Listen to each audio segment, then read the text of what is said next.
Mesa redonda, despois deste conato de incendio... Conato. Conato.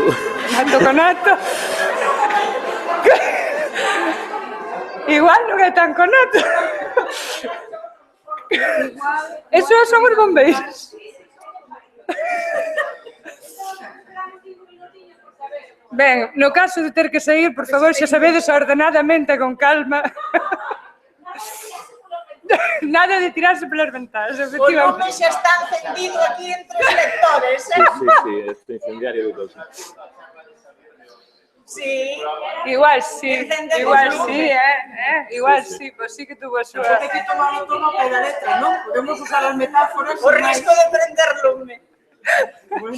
Ben, como imos un pouco fora de hora, vou introducir brevemente a mesa redonda, pasarei a darlle a palabra xa. Vai nos falar Mercedes Queixas, secretaria xeral da Asociación de Escritores en Lingua Galega, que nos vai a expoñer un pouco as actividades que están levando a cabo desde a súa asociación. Como ben sabedes, Mercedes dalle a todo e dalle ben, así que seguro que nos vai a facer unha exposición moi interesante. Despois vai nos falar Carlos Coira, da librería Trama de Lugo, que, como ben sabedes, hai pouco que recibiron o selo de calidade do Ministerio de Cultura dentro do Plan de Fomento da Lectura, así que seguro que tamén nos vai a chegar un punto de vista moi interesante das actividades que eles están poñendo en marcha. E, por último, vai nos falar Ánxela Roca, bibliotecaria da Biblioteca de Cambio, con unha ampla e longa experiencia dinamizando a lectura de outros nenos, que creo que tamén nos vai a chegar un punto de vista moi, moi interesante. Sin máis, paso a palabra a Mercedes. Moi bo día, moitas grazas por esa sintética presentación, que seguro que era para descomprimir, para perder así un pouco medo a este prender lume, non? Que parece ser que anunciou onte Xavier do Campo e que non me extraña nada vindo del. O que pasa que sí, por aí me relaxaches, pero logo metechesme moita presión porque despois ao final a ver que di a xente.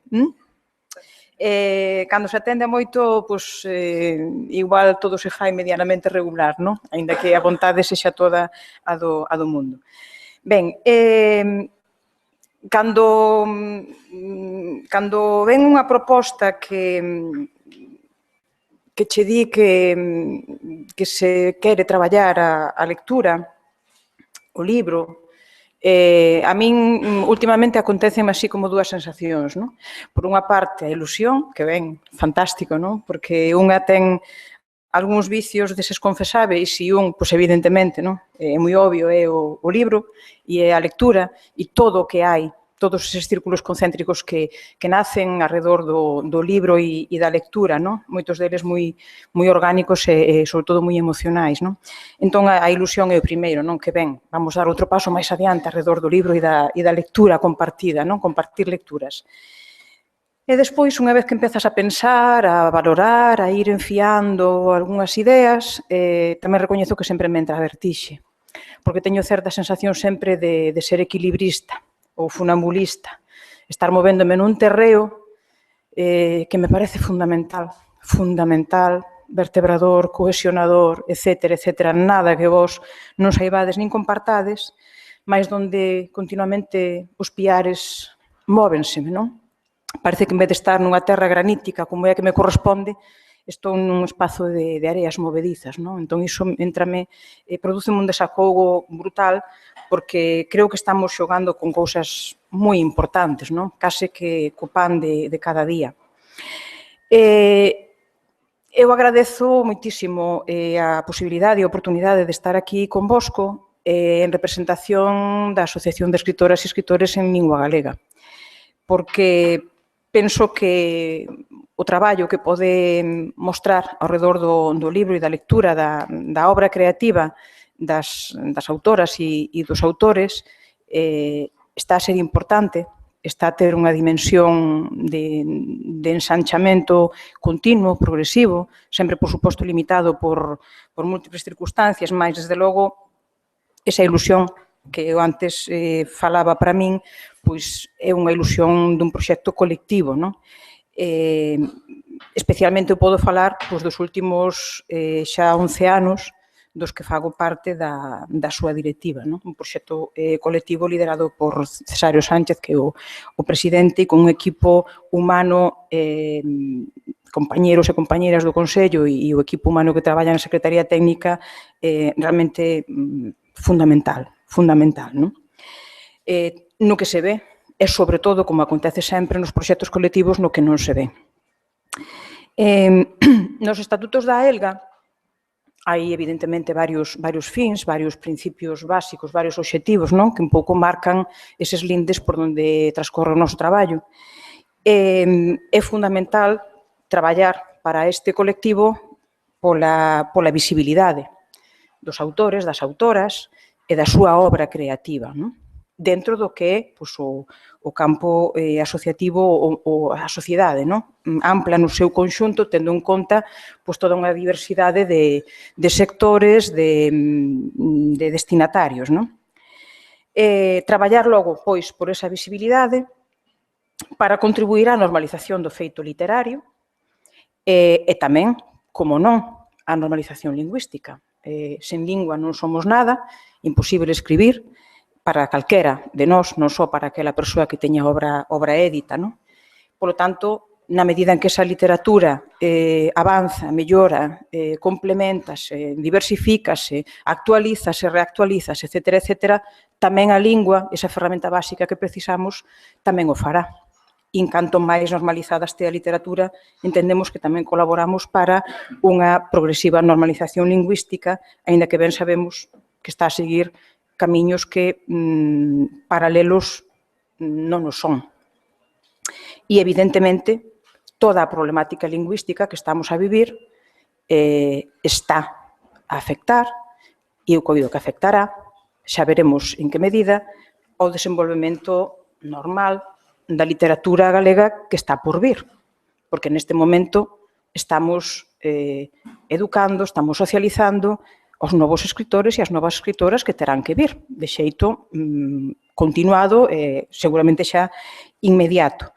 Por lo tanto, agardo que se valoren ben as consecuencias que tamén para o ámbito da escrita literaria están e van ter, aínda máis, as decisións que se están adoptando desde o ámbito de política lingüística.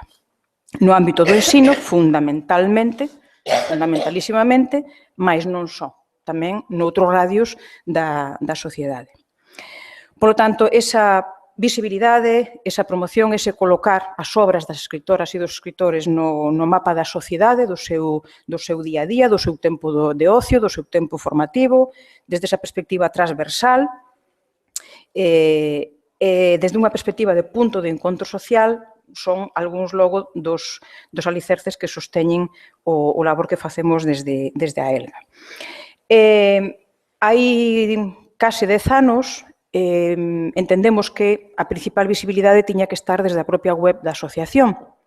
Polo tanto, esa visibilidade, sinto que aquí non se vexa a páxina completa, debe ser por un problema de configuración de pantalla ou de equipo, esa visibilidade entendemos que ten que estar de maneira gráfica, visual, iconográfica, na creación do imaxinario dos escritores e das escritoras, por suposto, dende a actualización continua das novidades editoriais, e aquí é onde se vai ofrecendo o catálogo que os propios socios e socias autónomamente van incorporando unha vez que son as súas obras éditas.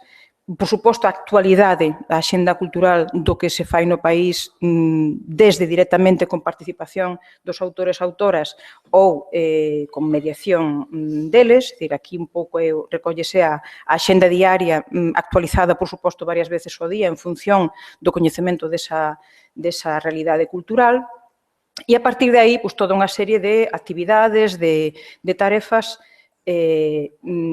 complementares, digamos, ou que xiran ao redor da escrita e da publicación das súas obras. Evidentemente, os portais web están aí para que autónomamente cada quen se mergulle para ter un coñecemento xeral, extensivo ou un concreto e particular de aquela actividade que interese. E para mencionar aquí, en moi pouco tempo, a proposta era achegarvos dúas dúas destas actividades, non? Por unha parte, os roteiros, vamos ir casi primeiro, sí. O que chamamos o territorio do escritor e da escritora e os paseos literarios, que é a actividade máis recente, non?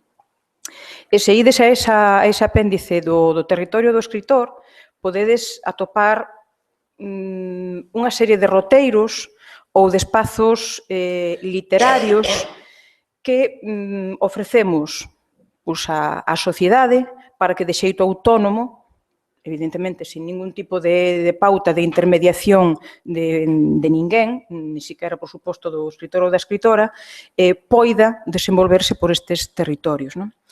Di Manuel Rivas que a cidade é un libro e ese libro contén moitos mundos. Por lo tanto, que pretendíamos con esta iniciativa tremendamente laboriosa, custosa e que implica moitos axentes, o que pretendíamos era ofrecer eses espazos para camiñalos con outra ollada, con unha ollada literaria. Ou ben transcritos por un autor desde fora, que externamente conta como é ese espazo literario, ou ben con unha implicación moi directa, porque é o seu propio espazo literario, de acordo? Ou son os seus centros de interese literarios dentro dese espazo concreto. Por exemplo, para que vos fagades unha idea, pois aquí en Santiago, onde estamos, temos un fermosísimo texto asinado por Marilar Aleixandre, que é da Inclusa ao lavadoiro de Cornes, e como que se buscaba con esta actividade era ofrecer un proxecto autónomo, que cada quen, hoxe, con todos os mecanismos que temos ao noso alcance, empezando por un móvil, poida levar isto consigo e camiñar ao pé da literatura. Se ides a ese roteiro, aquí o que ides a topar é esa relación que entendemos que é fundamental de transversalidade que mencionaba antes. A literatura non nace illada, non nace fora dun tempo, fora dun espazo, fora dunhas experiencias biográficas, ni moito menos. É a conxunción de todo iso que logo estará máis ou menos ficcionalizado, máis ou menos metaforizado, pero hai sempre unha base, un sustento real. Dicía tamén Agustín Fernández Paz que se escribe cos fíos da vida. Un dos fíos da vida teñen que ser as experiencias por donde ti pisas continuamente ou onde se desenvolven as túas vivencias máis próximas, non? Polo tanto, arredor deses roteiros, desas rutas literarias, deses espazos literarios, hai moito máis que aproveitar. Hai un espazo natural, hai un espazo arquitectónico, hai un espazo da memoria histórica, hai múltiples espazos que nós pretendemos integrar aquí. Polo tanto, ese camiño literario vai ser tamén, xa o vedes aí, un camiño artístico, patrimonial, arquitectónico, natural, etcétera, etcétera, etcétera. E logo, por suposto, sempre xeorreferencializado, para que un teña esa pauta visual, faga ese pictograma, ese debuxo dese paseo, insisto, autónomamente. E sempre, por suposto, con un enlace ao que é o propio texto que ese escritor ou esa escritora fixo ad hoc para este proxecto no seu día. Textos que son breves, non máis de 5 ou 6 páxinas, 7 a maioría, para que sexa algo adecuado a este tipo de actividade, que busca a acción, non a pasividade, senón a descoberta, a curiosidade e un primeiro achegamento. Entón, xa vos recomendo que fagades este paseo por Santiago coa ollada de Marilar Aleixandre e, sen dúbida, con Rosalía de Castro como o referente básico ou a sombra que vai estar sempre iluminando o paseo. Ben, logo a maiores sempre vai haber múltiples enlaces relacionados de todo o que hai dentro do portal da Elga, que é un auténtico moi voluminoso centro de documentación literaria neste momento, e pregazóns, polo tanto, a outro tipo de obras que poden estar máis ou menos vinculadas co que se está a ver neste momento. Ben, aquí tedes os que están neste momento xa perfectamente dispoñibles, hai outros que están en proceso, que están en marcha e progresivamente, en función das nosas disponibilidades, iremos facendo constar tamén, non? Aquí na parte de abaixo tedes espazos literarios. Pois ese espazo, por exemplo, de Ourense como cidade bañista, con todo o que ten de recendo literario ao redor, nun texto de Bieito Iglesias, ou a comarca do Eume, etc. etc. E insisto sempre desde ese concepto de transversalidade, onde ides a topar patrimonio natural, patrimonio artístico, literatura, por suposto, literatura oral, memoria histórica, etc. etc. É dicir, poñer en valor e sacar á superficie toda a sustancialidade múltiple que ten un territorio e como ese territorio, evidentemente, non se pode desvincular dos seus autores e das súas autoras, non? Aquí hai un panorama moito máis amplo, moito máis diverso e que intenta un pouco recoller pois diferentes áreas, non? Dende as máis urbanas ao que podemos considerar pois as máis rurais ou de interior ou máis periféricas, etc. Non? Ben, aquí xa vos podedes mergullarvos para logo planificar as vosas visitas. Ben, e logo, a outra actividade que moi brevemente enunciaría foi un proxecto que a verdade custou bastante sacar adiante, poder empezar a visibilizar algo que parecía un soño que de tan utópico case que ninguén valoraba, nin era capaz de percibir como nos o víamos tan evidente, non? E isto son os paseos literarios que non sei se tedes escoitado falar deles.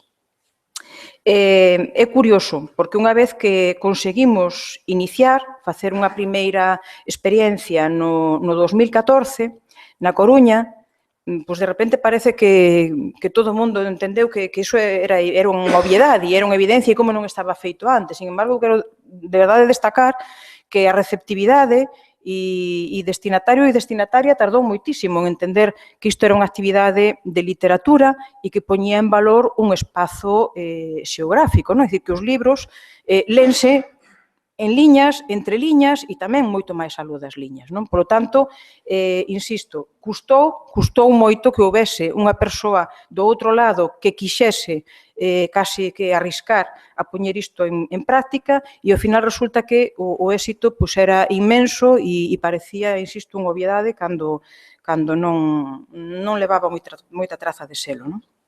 Como digo, os paseos literarios naceron en 2014, foi a Coruña, co apoio de Normalización Lingüística, quen nos axudou a facer ilusión, a facer realidade esta ilusión e este soño, non? Que obxectivos subxacen, non? Antes de poder visualizar ou poder pasear en compañía os lugares, as cidades ou as non tan cidades, non? O que nos queríamos era poñer en valor, en primeiro lugar, os autores e as autoras locais. Logo hai xente no paseo que descubre que fulanito é o seu veciño e non sabía que era escritor. Mira, ti por onde, non? Entón resulta que se ven na froitería e compran peixe todos os días, pero para nada, porque xa sabemos que os escritores e as escritoras galegos nos medios de comunicación creo que non nos vemos, verdade? Do que facemos non se entera ninguén. Cando andamos polo mundo adiante, levando orgullo do noso traballo literario e cultural, non se entera ninguén.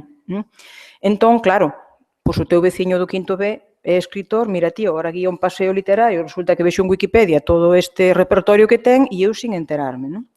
Entón, iso é o que queríamos. Estes son os nosos escritores e as nosas escritorias, os máis próximos, os que están vivindo a carón de nós. E logo, por suposto, por extensión, todos os escritores e as escritoras galegas, evidentemente. Non só vamos a primar ese afán hiperlocalista que xa sabemos a onde nos conduce, non? Nos fíos da historia. Pero si comezar, si é posible, por eses máis próximos, por darlle luz ao seu traballo e logo continuar polo resto de compañeiros e compañeiras que teñen unha obra que xustifica esa presenza nese lugar. Comezáramos na Coruña, con Xurxo Souto, con Ima López Silva e con Xavier Seoane.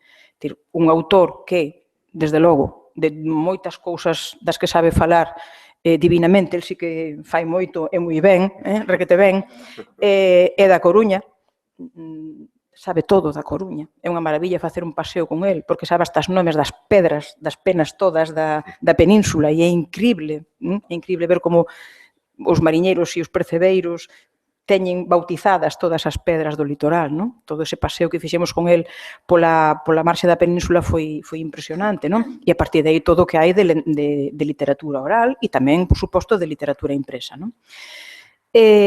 Con Ima López Silva, claro, a novela Memoria de cidades en luz, a Coruña ten un peso moi importante. E camiñar a cidade facendo as paradas en diferentes momentos desa novela, por suposto, compartindo lectura entre a escritora e as persoas que asisten desa novela, é colocar o libro, colocar a literatura, colocar a escritora e colocarnos todos nese primeiro plano, onde, por suposto, aínda que hai un número máximo, claro, de asistentes, porque senón é imposible facer un paseo onde nos escoitemos e onde nos sigamos e non nos perdamos no paseo, por suposto, sempre se nos acoplan. Sempre van poñendo a orella e o grupo se vai incorporando e facemos que non nos enteramos, non? Se escoitan, ben, bueno, agora xa temos así un equipo de micro máis que decente para que todo o mundo poida escoitar, non? Pero, é dicir, vai creando a curiosidade na cidade, non? É dicir, e logo isto que? De que vai isto? De que van falando, non?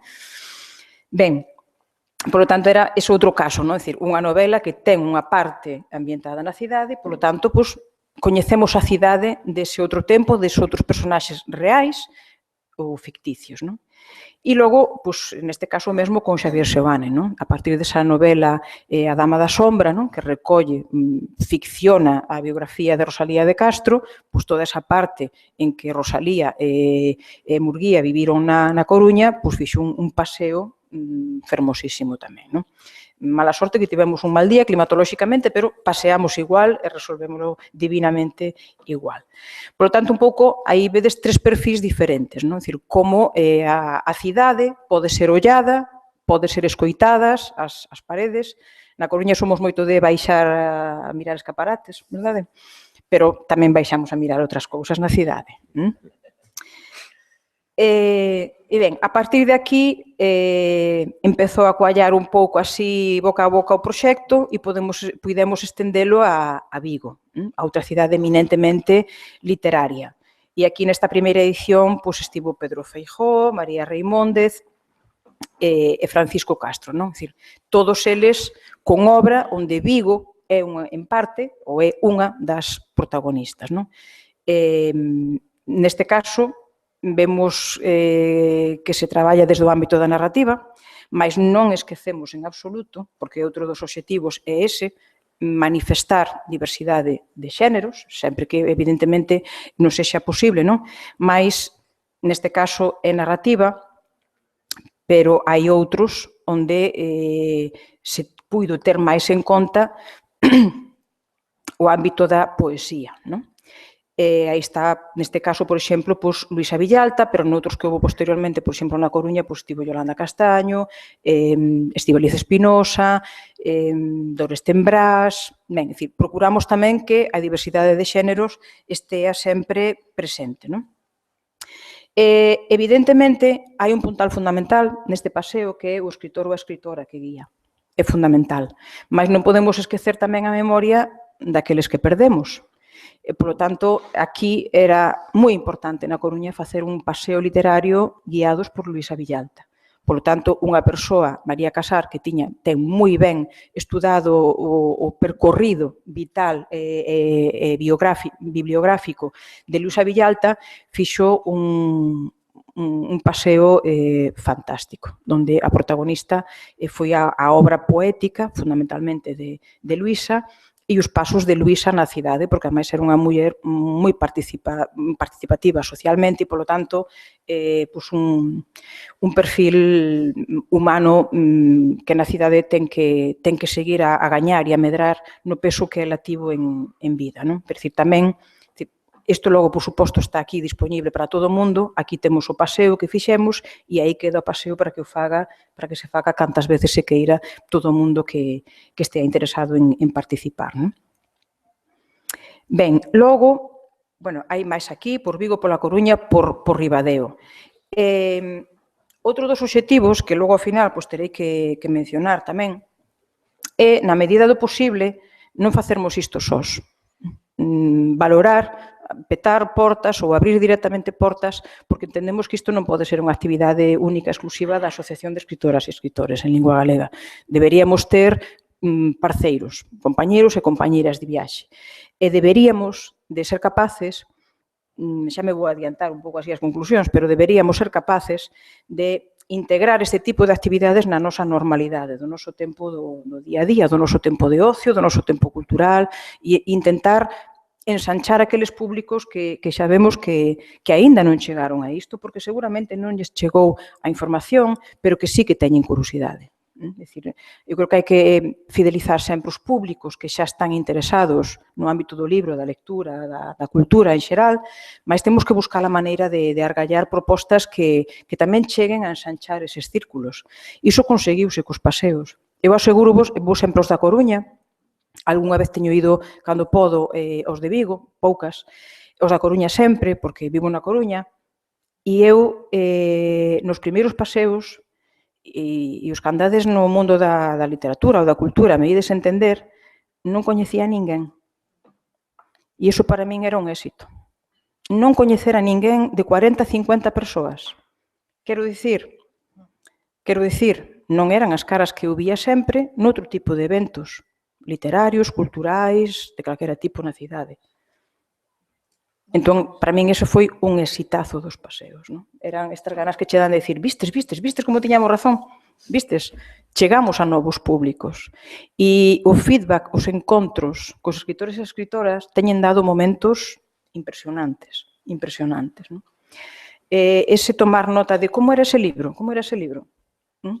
que xa sei que ten que ser xente con unha mínima inquietude, unha mínima afección, mas non estaban dentro da literatura galega. Aquelas preguntas de, está traducido a castelán porque me custa ler en galego? Non, este non está outra vez. Sí, non, esta non. Bueno, pero é igual, vou intentar. Porque me gustou o paseo, porque me gustou o encontro, co que seduciume o escritor e a escritora, non? O argumento e os contidos, non?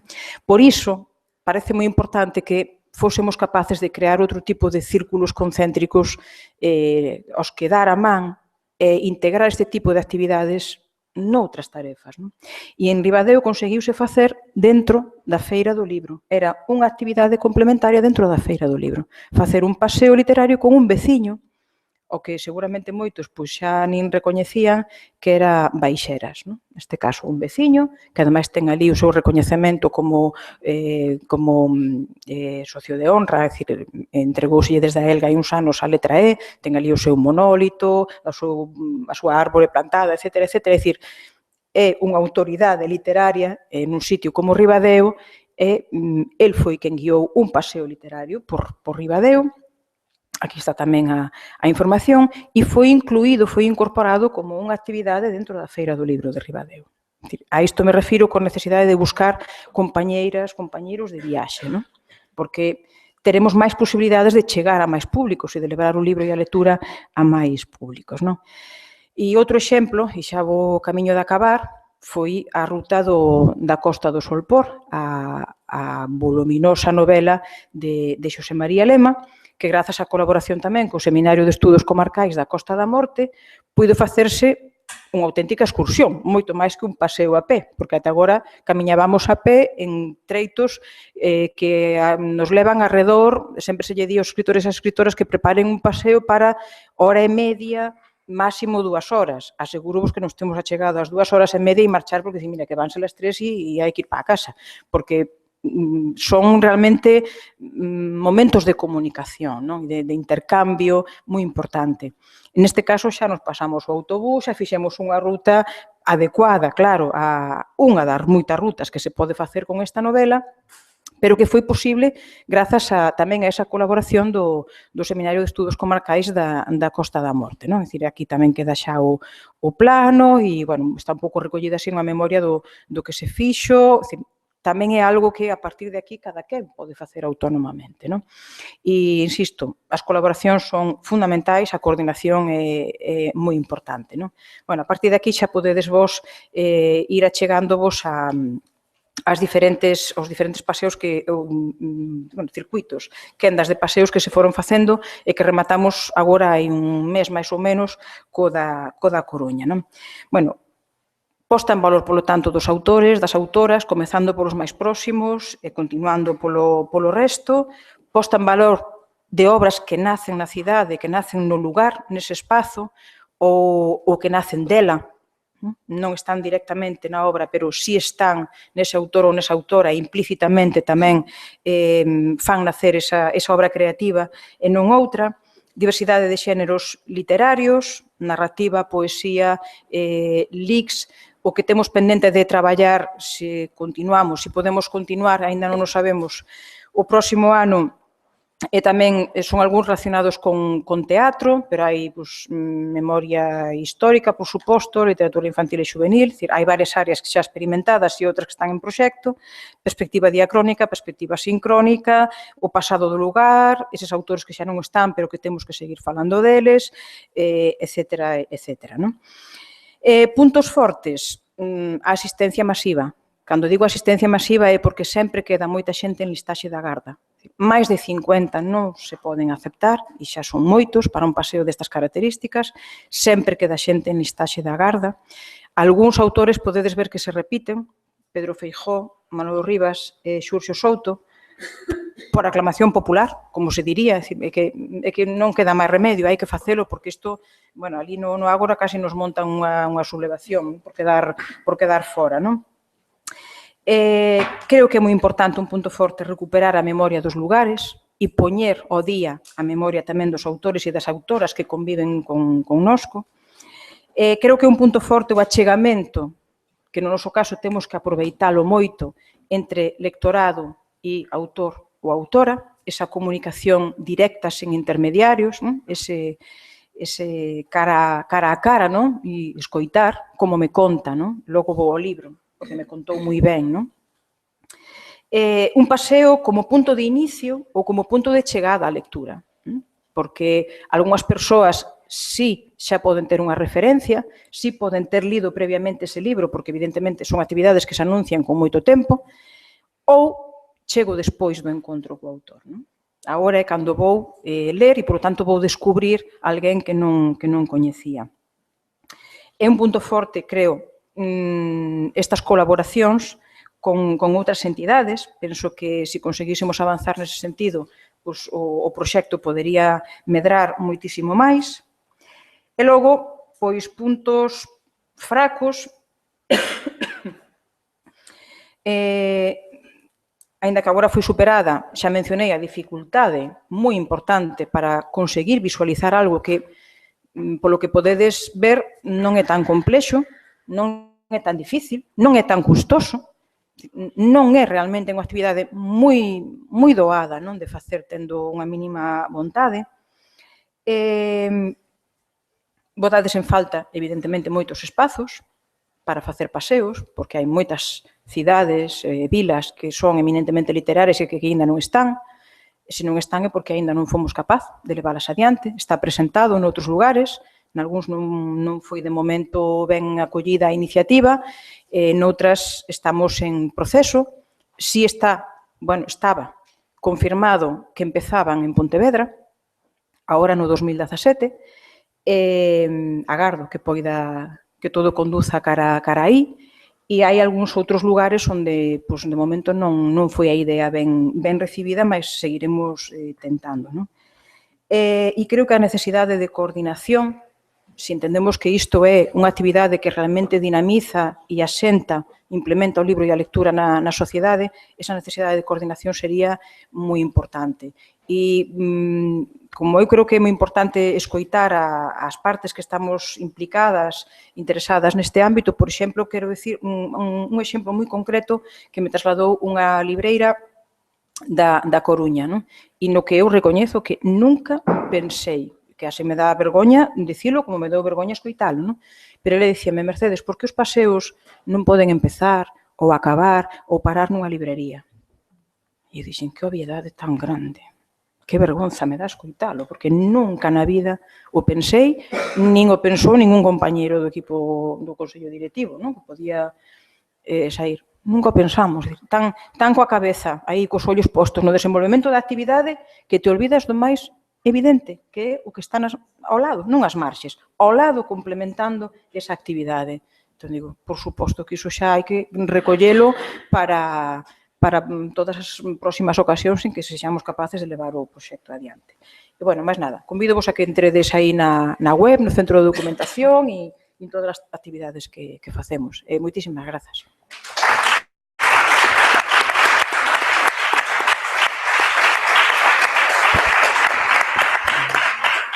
Moitas grazas, Mercedes. Pasamos a palabra agora a Carlos Coira. Bueno, antes de empezar a falar de trama, que polo que me invitan, moi agradecido, que é a segunda vez que veño, xa lle digo a Mercedes que Lugo é pequeniño, que se anda fácil, que... Sí, que é moi literaria. Ao mellor ali sí que hai trabas, pero tamén hai xente que está traballando e se pode facer para unha feira do libro, o que seña. E sí que é certo que hai roteiros que sí que acaban en librerías, algún clube de lectura fai roteiros por cidades, o clube de lectura acaba en Trama, por exemplo, de outras cidades, e son os propios rapaces, os do clube de lectura, os que escollen a compra que van a facer nesa librería, que me parece chulísimo. Nos, cando nos chamaron para eso, teñamos un narrador de guardia, entón, cando entraron na sala de presentacións, había un tipo falando solo. Entraron ali, estaba el no medio do conto e tal. Bueno, que se poden facer moitísimas cousas de por ese lado. E agora vou co que tiña máis ou menos preparado.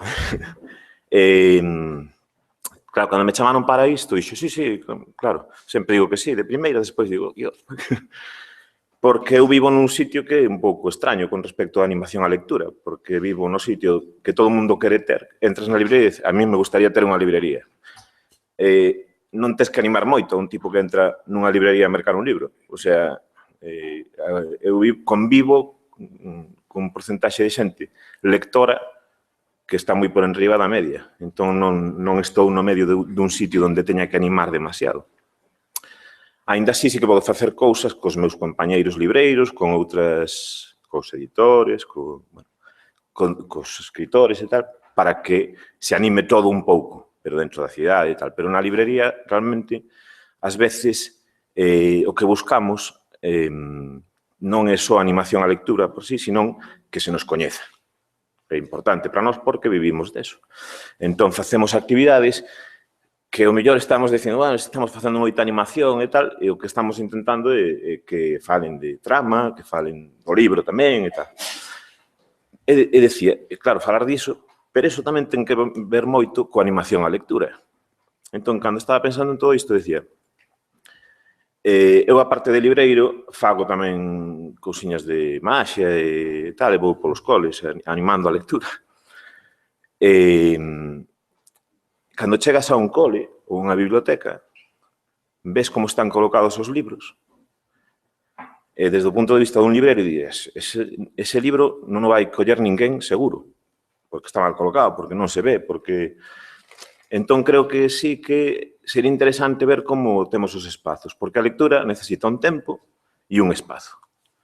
E os libreiros sí que nos preocupamos, ou procuramos preocuparnos, de como están os libros colocados, de se o sitio é agradable.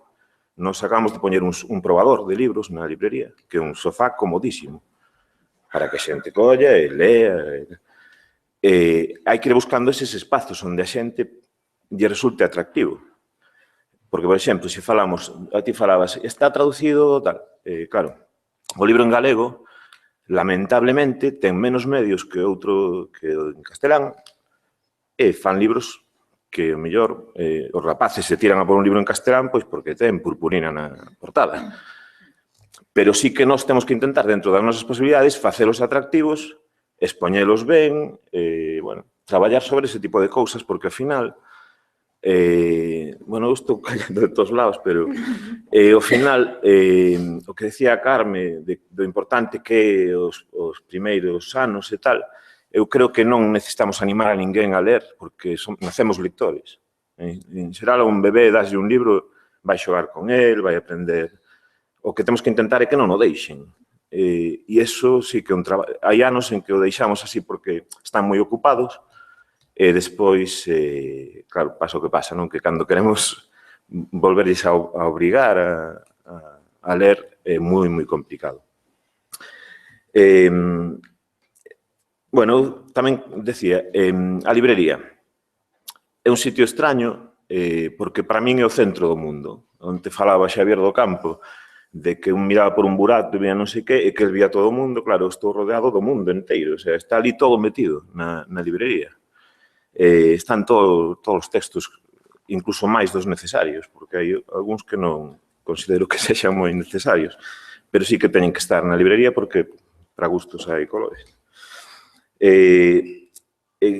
Comentabades que, bueno, que me invitaban, entre outras cousas, porque somos librería de calidade. Nós seguimos facendo o mesmo traballo que facíamos, o que pasa é que deron este selo e nós fomos os primeiros en pedilo. Esta é a gran cousa, non? Pero o traballo non é que teñamos que cambiar para ser librería de calidade, senón que se respeta o que nos presentamos, deciden que eso debería ter un selo de calidade. E digo, por que un selo de calidade? A animación que pode facer a librería, desde que abrimos, a nosa primeira frase publicitaria, digamos, era librería Trama, só libros. Nós só tiñamos libros. Entón, entraba xente, os primeiros meses, anos incluso, eran moi duros. Estamos metidos dentro dunhas galerías, non se nos ve desde fora, entraba xente e dicía, faz fotocopias. Non, tes folios calicuadrados? Non, bolígrafos? Non, só temos libros, un mantra, só temos libros. E fomos aguantando, vamos facer 20 anos o ano que ven, con só libros. Aí estamos. Entón, ahora a xente ven e xente dice, aquí non tedes fotocopias, non temos. Pero sí que creo que eso sí que anima a lectura se houvese moitos sitios onde ves que entra xente que o pasa ben e que sale contento co que acaba de mercar e que o que acaba de mercar é un libro, que están pechando librerías e non deberían. Eu de pequeno, supoño que por eso abrín a librería, eu tiña conta aberta nun establecemento de Lugo, o único. Meu pai decía, aí podes ir e gastar. Xa paso despois. Era a librería Alonso, pasábamos ali as tardes. E eu creo que iso é importante, facer atractivos os sitios de lectura.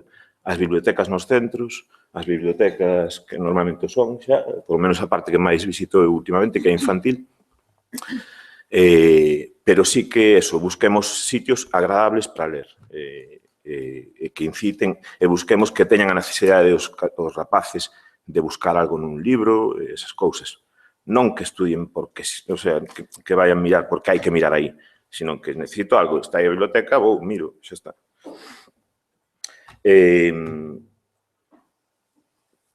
Que máis? Despois, eso, vou vos dicir así moi por enriba, porque vamos un pouquinho mal de tempo, despois si que falamos, as actividades que sí que nos facemos ali. Bueno, pois temos, por exemplo, unha cousa que ahora está medio parada, pero que retomaremos, funcionou durante bastante tempo, era o Club Minitrama. Que fixemos nós? Había clubs de lectura para adultos, clubs xuvenis, había clubs de... En Lugo, dixemos, que falta aquí? Pois faltaba un club de lectura para 0 a 5. E nos montamos, o Club Minitrama. Tiñan o seu espazo, o sea, collemos outro local ao lado, teñen o seu cartel de Club Minitrama, ali son os donos, teñen un andel onde poden coller os libros e leválos para casa, é unha mini biblioteca ali montada e tal. Agora está parado e, sin embargo, eles siguen formando parte da librería. Van á súa librería. E hai unha actividade para nenos. Os primeiros que avisamos son os do Club Minitrama. Sintense, teñen o seu cartel, o seu carnet, teñen a súa palabra máxica para entrar nese espazo, bueno, unha cousa así. Despois temos as animacións infantiles que nos propoñen, por exemplo, nos rexeitamos moitas. Rexeitamos todas as que non teñan que ver con algún libro. Porque nos dicen, podemos facer aquí unha actividade de inglés que é moi chula, pásanos moi ben e tal. E digo, bueno, estaría ben, non? Que veña moita xente á librería, está ben. Pero se non ten de soporte o libro, a min interésame menos. E tamén procuro que sexa unha hora, por exemplo, últimamente estamos montando os sábados, todo, o infantil, ás 12:30 para que lles dea tempo a chegar un pouquiño antes, estar pola librería, coller libros, sentarse, facer... Entón, eso, propiciar sempre o libro. E creo tamén que como libreiros deberíamos facer, bueno, libreiros como todos deberíamos facer algo de autocrítica no que estamos facendo como animación á lectura. E, por exemplo, desde as administracións están facendo cousas que son alucinantes. O sea, eu, por exemplo, nos apuntámonos a todas, a primeira vez, a segunda xa non. Pero, por exemplo, tarxeta bono cultura. Non sei se en Lugo apuntámonos unha librería, que foi a nosa, había non sei cantos cartos para bono cultura, se vendeu un bono, 50 euros. Un bono no que nós tiñamos que facer un desconto descomunal a persoa que costaba, o sea, era regalar libros a unha persoa. Esa foi a campaña en Lugo. Non sei como funcionou no resto, pero imagino que tal. Entón, eu creo que eso xa se veía na presentación, que iba a funcionar mal. Habería que as administracións deberían traballar coa xente que está traballando ao final co libro, e non presentar esta é a miña proposta, apúntaste ou non. En Lugo tamén se fan, por exemplo, as catas literarias, que están ben, pero para mí teñen un problema. As catas literarias é un sitio onde vas, tomas un viño, e cando acabas de tomar o viño, vas a unha sala xa bastante tarde e o autor fala. Digo, non sería mellor facelo ao revés? Falemos, que fala o autor, e despois tomando un viño falamos todos. Pero como é así, pois é así, tomemos unhas tapas. Ocúreseme máis, as feiras do libro, aí vamos a ser... Os libreiros somos os que montamos as feiras do libro. Entón, as feiras do libro teñen que ser sempre iguais, nas mesmas casetas, co mesmo formato, tal. En Lugo, e aí teño que falar moi ben dos meus compañeros de Lugo, montamos o ano pasado un grupo de traballo para decidir, isto morre, vamos, o sea, se isto morre, que podemos facer? O ano pasado tampouco vendemos un peso, pero pasámoslo moi ben. A biblioteca foi o centro da feira, houve actuacións pola noite, e tal. E a xente falou do libro durante unha semana. De repente, algo que non salía nunca na prensa últimamente, ese ano, todos os días tiña unha páxina. E non porque puxéramos publicidade, senón porque lles parecía interesante. E ao mellor, o ano que ven, a xente dice, vou ir á feira. Houve pouca xente, pero, eso, nós pasámoslo ben, que tamén somos parte da feira. Vou deixar de... Teño moitas máis cousas, pero casi prefiro que falen outros e despois comentamos, se vos parece. Moi ben, Carlos, moitas gracias.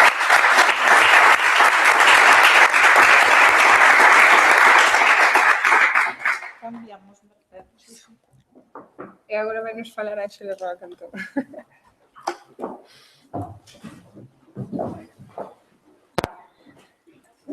Moitas gracias. Polo cambio.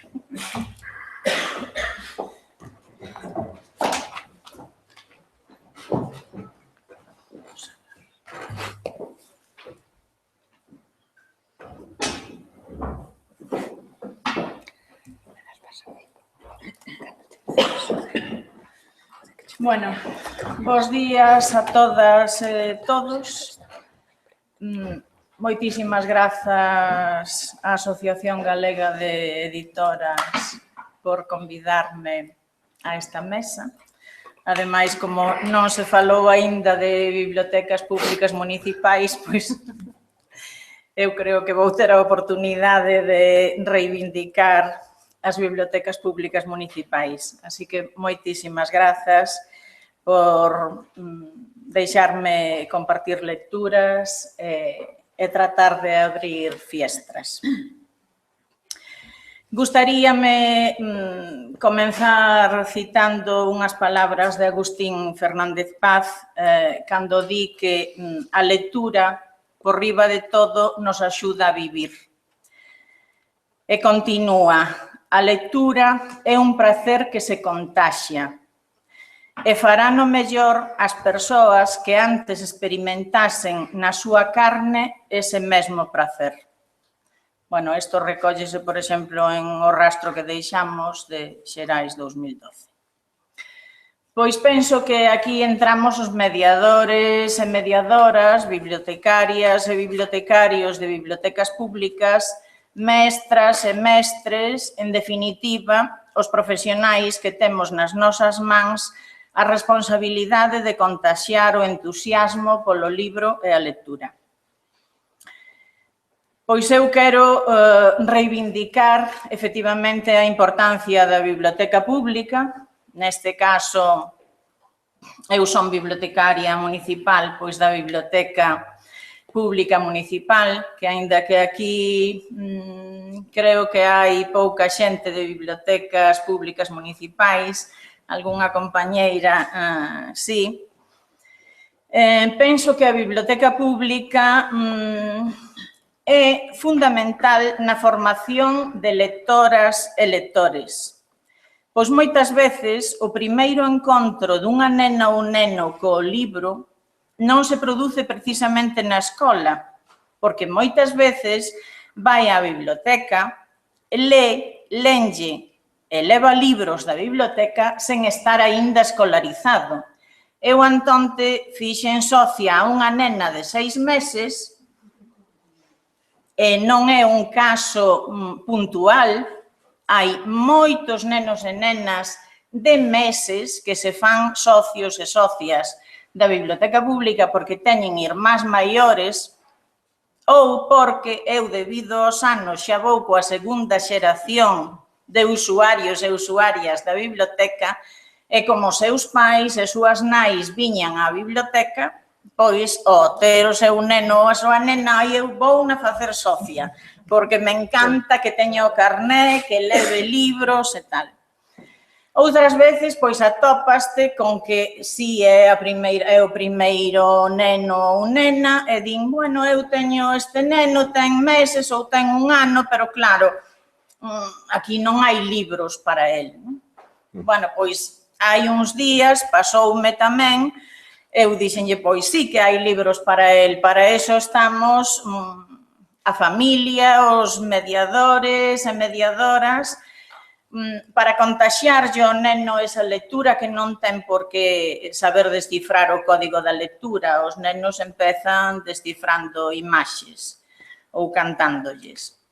E, bueno, deille en concreto un libro que se titula Lúa, que yo cantei a súa nai incluso, e dixenlle, mira, este libro funciona. Pois, aos 2 días agradeceu-mo enormemente porque é que o neno quedou coa boca aberta ante Lúa, Lúa, Lúa, Lúa, Sol, non? Bueno, a ver, creo que está clarísimo que o neno, o seu primeiro contacto co libro e a lectura non ten por que ser na escola.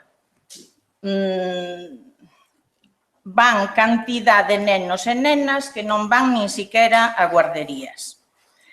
É certo que na escola é onde aprenderá a descifrar o código de letras, pero pode ser na biblioteca, nesa gran casa dos libros, onde máis se familiarice con eles. De calquera xeito que sexa, penso que a biblioteca pública debe apoiarse sempre en 2 piares, polo menos desde as bibliotecas municipais de Cambre, sen tratar de ser aquí, de poñer as bibliotecas municipais de Cambre como modelo, ni moitísimo menos, porque hai moitas bibliotecas con moi bons profesionais ao frente que traballan moitísimo, pero, bueno, xa que estou aquí na mesa, pois poñer o exemplo do que facemos nós, que podían ser outras cousas, pero, bueno, os resultados sí que están aí, bueno, eu podos constatar, pois, facilísimamente.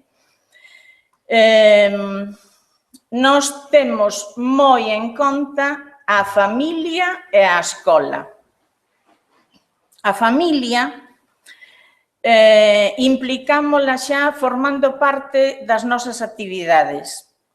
Os nenos e as nenas, nós para as actividades temos, necesariamente tivemos que facer un cupo de 60, o sea, por aforo de local, non? Pero de 60 nenos e nenas maiores de 3 anos. Si son menores de 3 anos, aínda que as actividades están pensadas, as programadas, logo falarei dos programas, están pensadas para máis de 3 anos, se teñen unha irmá ou un irmán máis pequeno, sempre que o adulto o teña no colo, pode pasar. Evidentemente, se chora, pois ten que sair, non? Bueno, pois a familia non necesita invitación e decímoslle, podo vir acompañando, agora xa o saben, pero é que non só pode vir, senón que pensamos que debe estar co seu neno ou nena para logo continuar na casa e saber de que se fala, coñecer os libros, entrar na biblioteca, levar libros en préstamo, participar da actividade da que participa o máis pequeno.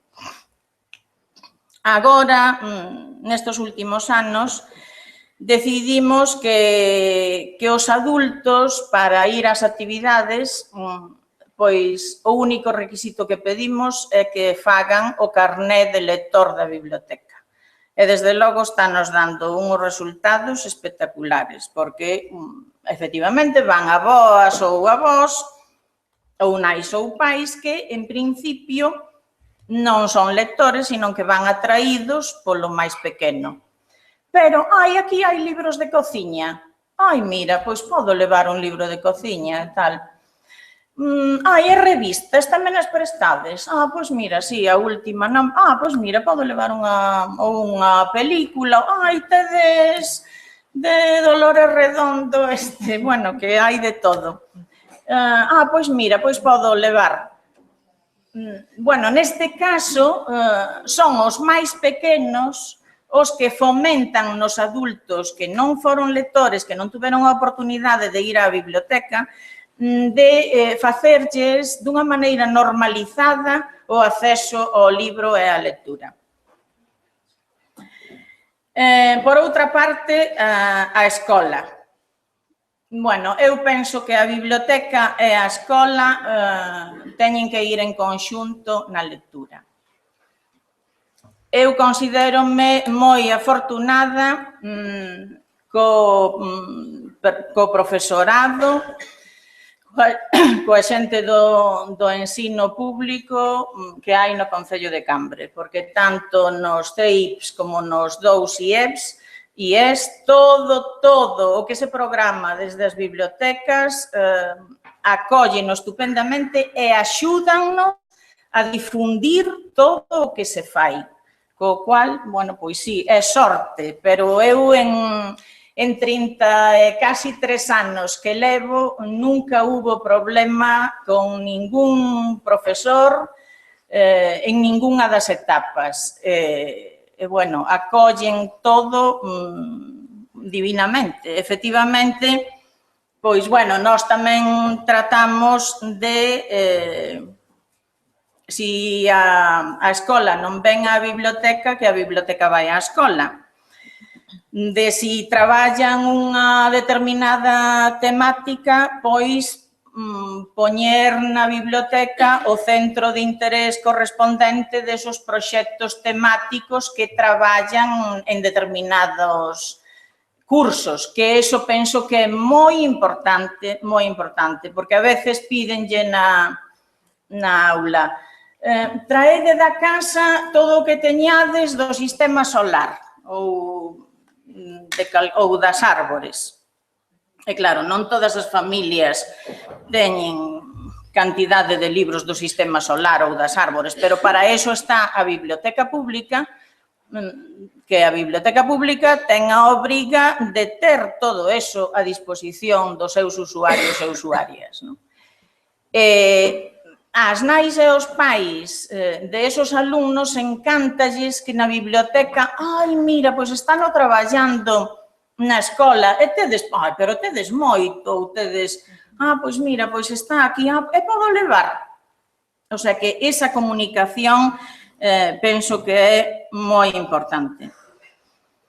ter varios exemplares dos libros de lecturas obrigatorias de secundaria e de bachillerato? Pois fundamental. Fundamental. Nós facemos listas de agarda, chamamos por teléfono cando o libro está disponible e de algún título pois temos que comprar 15 exemplares, porque claro, ao mellor pois un determinado profesor ou profesora non quere unha editorial concreta da que nós xa temos 5 ou 10 exemplares, quere outra. Pero, bueno, penso que iso tamén é un servicio aos lectores e lectoras e ás familias pois que poidan dispoñer gratuitamente da lectura. Bueno, para min hai cousas moi importantes, pero penso que é fundamental que se produza un achegamento normalizado á biblioteca pública. E para iso é imprescindible que haxa unha boa selección do fondo. Se non hai unha boa selección do fondo, pois entón tamén poden ir os usuarios a un centro comercial que teñen ali os bestsellers, collen que non necesitan de mediador nin de mediadora. O caixeiro correspondente ou a persoa que atende o servizo vaille dar o libro. Eu penso que na biblioteca pública debe haber algo máis que o que hai no centro comercial onde se vende fruta tamén. Unha boa selección do fondo é fundamental. É fundamental tamén para min é unha programación de actividades estable en días e horas para crear hábitos.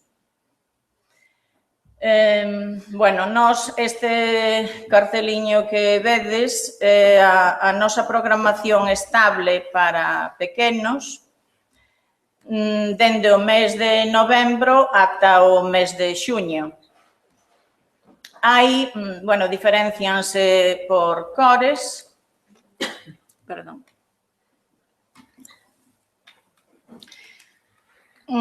Cada actividade, o sea, aquí están refletidas 3 actividades, que é o Moucho Leroucho, que agora vos explico, Paula Carballeira e Contacontos en inglés. Cada biblioteca, temos 3 bibliotecas, a rede de Cambre son 3 bibliotecas municipais. Cada biblioteca ten asignado o seu día da semana e a súa hora. É dicir, a Biblioteca Central pois é todas as actividades os mércores ás 5:30. A Biblioteca Os Templarios pois hai 2 actividades repetidas porque hai moitísima demanda. Pois ás 5:30 e ás 6:30 e sempre os xoves. A Biblioteca Xavier do Campo pois é os venres ás 5:30. É sempre o mesmo día da semana e a mesma hora, para que non haxa a que hora será, que día será. A xente xa sabe que está así programado, día e hora, eso a nós resultanos moi ben, desde logo. Bueno, dentro das nosas programacións estables, pois está o Moucho Leroucho.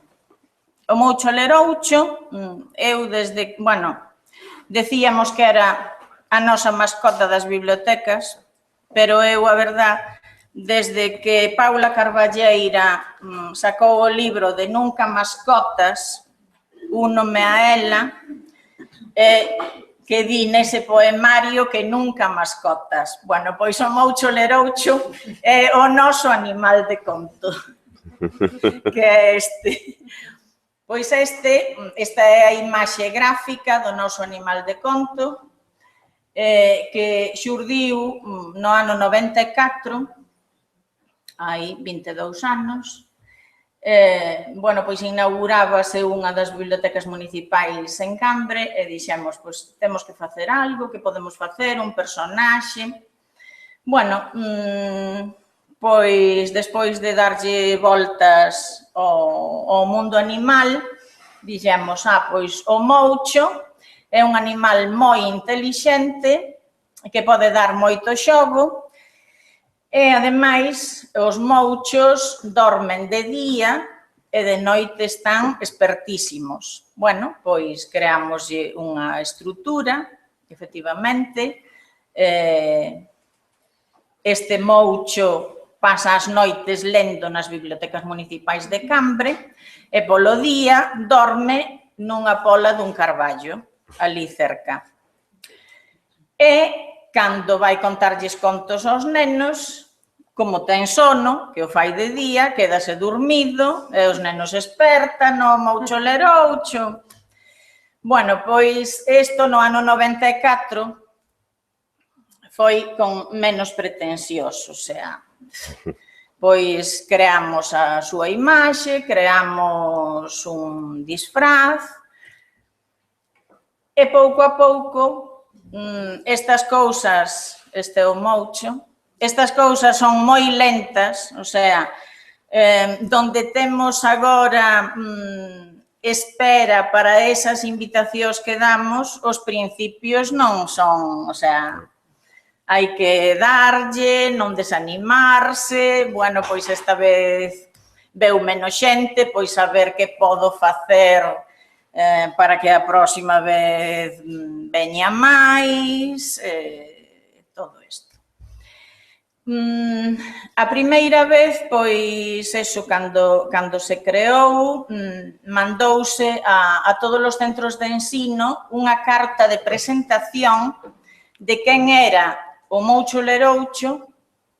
Bueno, o de leroucho xurdiu de xogar coa palabra moucho e de ler leroucho, o sea, simplemente.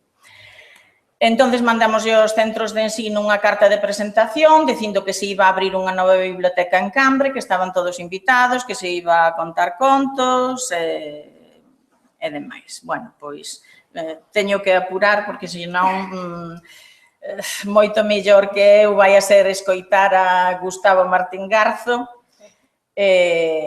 Eso, bueno, a ver, esta actividade do moucho leroucho ten dúas vertentes. Unha nas escolas, que por aí empezamos, e outra nas bibliotecas. Nas escolas vai a todas as aulas de educación infantil e primeiro de primaria, que son 800 e pico alumnos, 3 veces por curso. Toda a programación, o sea, a programación en papel, levámola aos coles e informamos do que despois vai haber nas bibliotecas. Levamos este desplegable, que é o calendario en pequeno, e damoslo a cada neno ou nena, e este álbum é un álbum de pegatinas que son coas cubertas dos libros que conta ese personaxe en cada sesión, con unha delas. O sea, porque suele contar 2 contos, pero un deles é o que poñemos aí. Si por calquer motivo o neno ou nena non puido ir á sesión e non conseguiu a pegatina, pois aí tamén está a estrategia. Como a consigue? Pois por cada libro que leve en préstamo a partir de aí da biblioteca se lle damos a pegatina. Bueno, o moucho nas escolas, pois nas propias aulas, aquí vedes, o moucho tanto lles conta, lles lee libros, como lles transmite de maneira oral, como se apoia moitas veces en materiais que el crea, como por exemplo aquí, de Turelí Tureló, pois nun cubo, nunha especie de cubo, con fotocopias, pois vai colocando o paxaro de Turelí Tureló e vai contando o conto. Aquí vedes na propia aula, estas son unitarias, porque hai 2 unitarias, 5 CEIPs, que vai a todos. Nestas sesións, este neno que vedes leva aquí unha bolsa coa imaxe do moucho. Estos son libros que en cada sesión aos coles levamos en préstamo das bibliotecas. Despois ímolos a recoller e o Moucho na segunda visita volve a levar e así. Pero entre visita e visita temos aos pais de intermediarios e, sobre todo, nas unitarias funciona con normalidade, traen a bolsiña de libros de parte da profe, mira, collédeme outro lote de libros e levámoslo en préstamo, traioche iso todo polos pais. O Moucho nas bibliotecas. Bueno, pois unha vez que o Moucho foi ás escolas, lle repartiu o material, publicitou os calendarios coas datas, aquí o profesorado está pendente, porque lle queda na aula un calendario, e está pendente de cando vai haber actividade, decirlle, oye, atentos que mañá hai Moucho, tal, que, o sea, que, bueno, a colaboración é total. A participación e a implicación da familia, pois, bueno, utilizamos moito o teatro, participan gustosísimamente, e aínda que isto se poida discutir se é lectura ou non lectura, eu aseguro vos que o préstamo que se produce e que hai e a normalidade con que se vai despois á biblioteca, despois de asistir a estas sesións, é impresionante. O sea, nós o préstamo multiplicámoslo, pero por moito. Bueno, co libro. Bueno, pois hai pais, incluso a bibliotecaria, se fai falta tamén participa. O Moucho ten sempre presente o libro en todas as actividades, así como Paula Carballeira é a oralidade, co Moucho, aínda que trate a oralidade, pero sempre co libro presente, sempre lles di, isto é un conto que podedes atopar na biblioteca, que podedes levar en préstamo, que está na biblioteca. Bueno, pois hai guiñol, hai títeres, participan os nenos tamén, tamén hai música, hai cancións, porque este personaxe ten unha serie de amigos e amigas que son ratiñas, ratos de biblioteca, que viven nun sitio que se chama Lonxe de Todo, ten unha canción que se canta, e este personaxe toca o acordeón. Aquí, con La Oca Loca de Gloria Fuertes, sacou a unha mamá a facer aquí unha señora. Resulta que, ademais de isto, había o outro conto que era Tomás e o lápis máxico, Tomé o lápis máxico. Entón, durante toda a sesión estaba a cuestión do lápis máxico. E claro, a mamá dibuixou máxicamente entre o lápis máxico e La Oca Loca todos os personaxes que lle decía.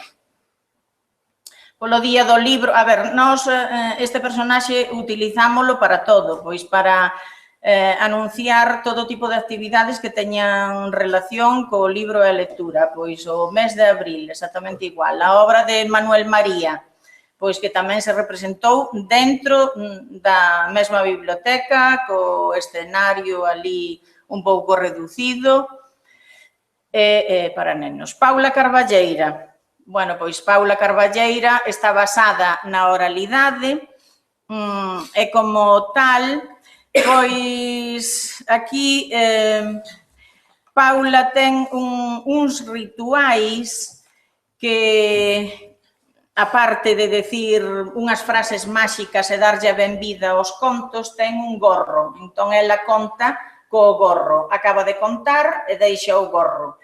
E dalle a benvida aos contos con olo, yepu, yepu, cheque nene e tal, e os contos están aquí na porta e tal. Remata de contar é o mesmo, pois os contos marchan, olo, yepu, yepu, cheque nene. Bueno, pois isto é nunha desinstalación, así, porque así empeza, olo, yepu, yepu, bueno, fai unha serie de rituais e de mímica para centrar. Isto é na Biblioteca Os Templarios, isto é na Biblioteca de Cambre, que por espazo non o podemos facer dentro da biblioteca, facémolo nunha sala de exposicións de usos múltiples contigua. Bueno, pois sempre lles gusta aos nenos e nenas e pais tamén facer fotos con Paula. Isto foi hai 2 días na sala de exposicións da Biblioteca de Cambre. Pois con todos estes... Bueno, a ver, eu creo que a asistencia vese, a ilusión dos nenos e o entusiasmo tal como están ante a actividade. Pois despois saen daqui e levan os seus libros. É como o único que se pide é que sexan socios, pois o que non ten o carné, faino, entón ten a oportunidade de levar libros en préstamo. Pecha o gorro e punto. Contacontos en inglés, pois o mesmo, ten o libro presente, pero en inglés. Clubs de lectura, como vamos de tempo fora, non? Acabamos? Bueno, pois nada. Pois nada, moitas gracias. Queda moitísimo. Gracias.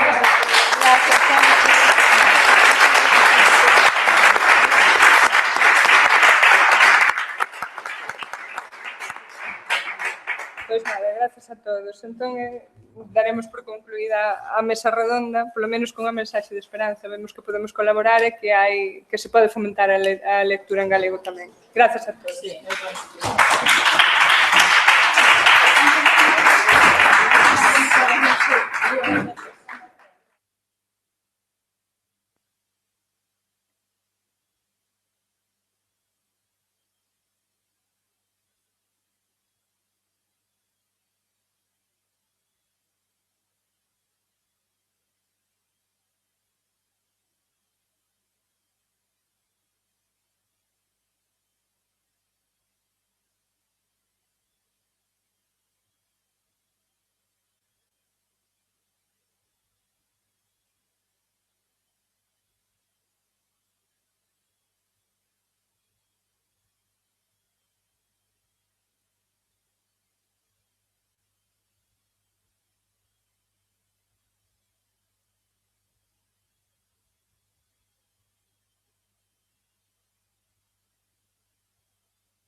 Moi ben, pois, escoitas. Imos entón a ir concluindo este simposio coa intervención de Gustavo Martín Garzo, que hoxe nos acompaña aquí. Temos un pouco de retraso no inicio, pero seguramente e nos deixen un pouco máis de tempo do previsto para concluir. Gustavo Martín Garzo, que chegou onte, tuvemos a oportunidade de cear xuntos e de charlar xa algo onte a noite, chegou desde Valladolid, hoxe preparou unha intervención que se titula O territorio do lobo. Agradecemoslle moito que acudise ao convite da Asociación Galega de Editoras e a todas vos e a todos vos que esteades aquí nesta segunda xornada, malia o aviso de lume que tuvemos aí unha hora e media que quedou en nada. Vou facer unha brevísima introdución para repasar un pouco a brillante trayectoria literaria e profesional de Gustavo Martín Garzo, que todos ben coñecedes. Martín Garzo naceu en Valladolid hai 68 anos, cambiou a enxeñería que empezou a estudar pola filosofía e letras para concluir especializándose en psicoloxía e exercendo na súa cidade natal como psicólogo clínico. Pero atravesado sempre pola literatura. Hai 30 anos que publicou o seu primeiro libro, Luz no usada, creo que foi ese, non? Máis de 30 títulos desde este Luz no usada de narrativa, literatura infantil e juvenil, ensaio, múltiples colaboracións en medios de comunicación que moitos seguimos de cote.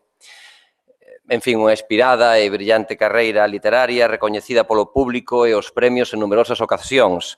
Vou citar 5 dos recoñecementos que leva recibido en estes anos: o Premio Nacional de Narrativa no ano 94 por El lenguaje de las fuentes, o Premio Nadal 1999 pola novela Las historias de Marta y Fernando, Premio Nacional de Literatura Infantil y Juvenil en 2004 por 3 cuentos de hadas, Premio Castilla y León de las Letras en 2006, en donde se recoñecía toda a súa carreira, Premio de Novela Ciudad de Torrevieja en 2010 por Tan cerca del aire.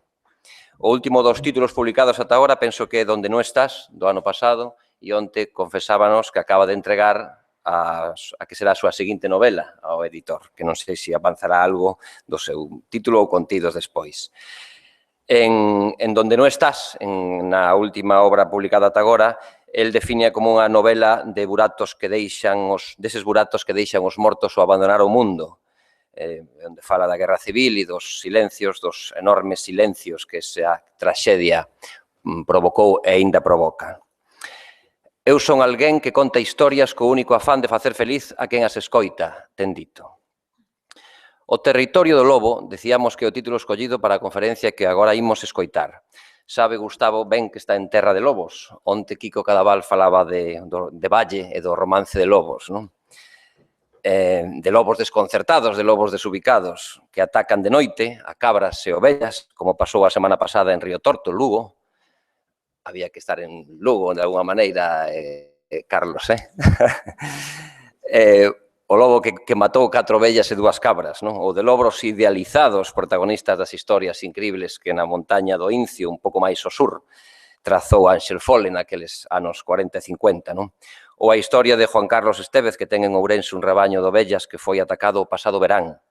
Ese home anónimo falaba cos xornalistas, lino estes días na prensa, preguntaronlle os xornalistas como era o lobo que se achegara á súa finca. Dixo el, eu vino verde, non podo dicir outra cousa, era verde. Así mo pareceu. O territorio do lobo, en fin. Nesos artigos que tantos de nós seguimos de Gustavo na prensa, eu leín un que tiña recortado e guardado do País que titulaba Los países imaginados. Con esta cita concluo as miñas palabras, onde él decía: el hombre vive en la materia y necesita la ciencia para comprenderla y la técnica para transformarla, pero vive también entre representaciones y para comprenderse a sí mismo y a los demás necesita historias que le pongan en contacto con lo más oculto y postergado de sí mismo. Todo es posible en nuestro corazón. Vivimos entre la razón y la locura, entre el principio del placer y el principio de realidad, entre el mundo del Dr. Jekyll y el de Mr. Hyde, que no tiene por qué ser necesariamente un malvado. La realidad está enferma y necesitamos el elixir de esa flor misteriosa que solo en los países imaginados florece. Solo así nos curaremos de nuestro extravío. Ben, pois sobre ese extravío, os camiños para canealo, para esquivarlo, para tratar os lobos ou ao lobo, seguro que de todo, de algo desto nos va a falar e ilustrar Gustavo Martín Garzo en O territorio do lobo, así que vos deixo con el. Gracias.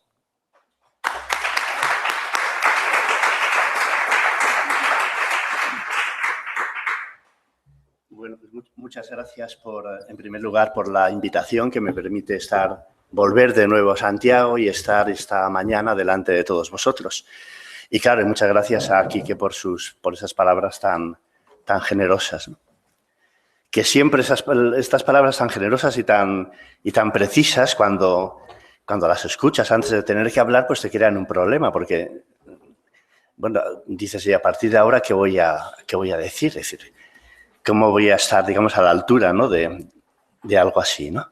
Pero bueno, también es un problema cuando vienes a un encuentro de estos, el escuchar a los anteriores, a las personas que han intervenido antes, porque tú tienes una idea de lo que ibas a decir, pero esas intervenciones normalmente cambian esa idea y hacen que surjan otras cosas a las que parece que es más importante atender, ¿no?, puesto que al fin y al cabo se acaban de poner sobre la mesa y la gente que está escuchándolas, pues en fin, está pendiente de ellas, ¿no? Y claro, hablar esto de la lectura, de cómo conseguir que los niños, los adolescentes, los adultos lean, es un problema muy grande, porque me parece admirable todas las cosas que he escuchado, todas las cosas que hacéis, pero claro, yo no tengo respuestas. ¿Cómo se puede conseguir que alguien lea? Porque claro, la lectura no es un hábito, obviamente. Por más que nos empeñemos en que un niño o una niña lea diariamente un cuento, es decir, que dedique unas horas, ¿no?, esto no quiere decir que eso le vaya a transformar en un lector o una lectora el día de mañana. La lectura, yo creo que, como se ha dicho aquí, varias de las personas que han intervenido, en el fondo es una pasión. Es una pasión. Y las pasiones, lo único que se puede hacer es contagiarlas. Entonces, ahí sí que hay una labor que podemos hacer los adultos lectores, ¿no? Tratar de que esa pasión que sentimos por los libros, de alguna forma, provoque el interés de los niños o los adolescentes que nos están escuchando. Pero claro, esto no siempre se consigue. Yo, por ejemplo, voy con relativa frecuencia a los institutos y recuerdo una vez en un instituto en Segovia, además, hace un par de años, me parece que fue, que entonces, bueno, claro, naturalmente los profesores del instituto, cuando te invitan, siempre te invitan con esa intención, con la intención no solamente de que les hables de literatura a sus alumnos y a sus alumnas, sino que trates de convencerles de lo importante que es leer y que de alguna forma, mágicamente, después de esa intervención tuya, pues todos salgan deseosos de ir a una biblioteca a comprarse un libro o a coger un libro en préstamo y ponerse a leerlo. En definitiva, de alguna forma lo que te están pidiendo es eso. A ver, ¿qué haces para conseguir que nuestros alumnos lean? Porque nosotros no lo conseguimos. Esa siempre es un poco la petición, ¿no?, que hay, ¿no? Y bueno, claro, naturalmente uno trata de adaptarse a esa petición, pero a la vez lo primero que se le ocurre lo piensa uno para sí mismo, ¿no? Bueno, pero ¿y por qué me pedís esto si yo esto no sé cómo se hace? No tengo respuesta para ese problema.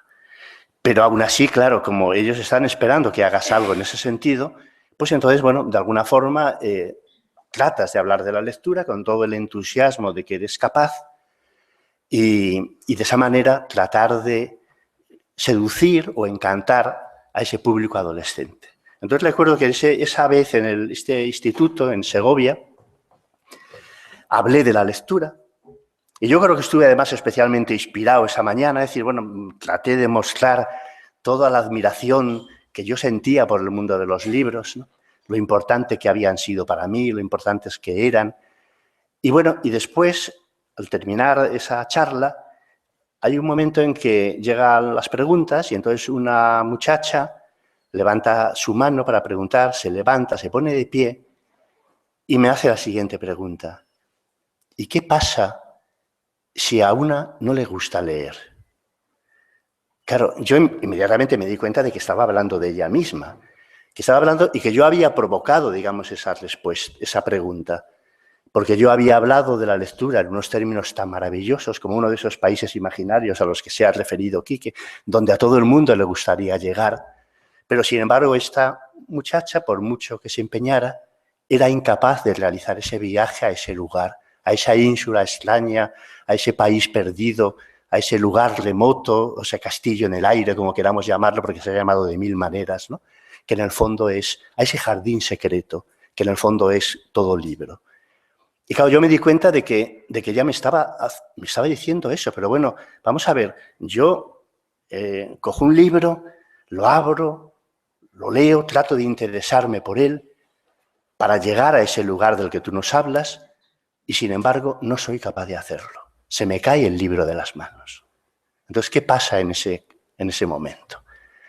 Claro, yo salí del trance como pude porque enseguida me di cuenta, como os he dicho, que estaba hablando de sí misma. Y en el fondo me dieron ganas de decirla, mira, por hacer esa pregunta ya estás en la literatura.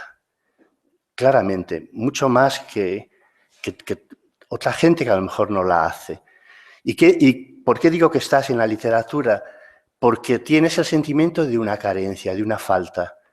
Porque tú has percibido que a tu vida hay algo que le falta, que no sabes cómo obtenerlo y estás expresando, digamos, esa carencia. Y esto ya es lo que de alguna forma te acerca al mundo de la literatura y al mundo de la lectura. Porque siempre leemos porque nos falta algo, porque buscamos algo.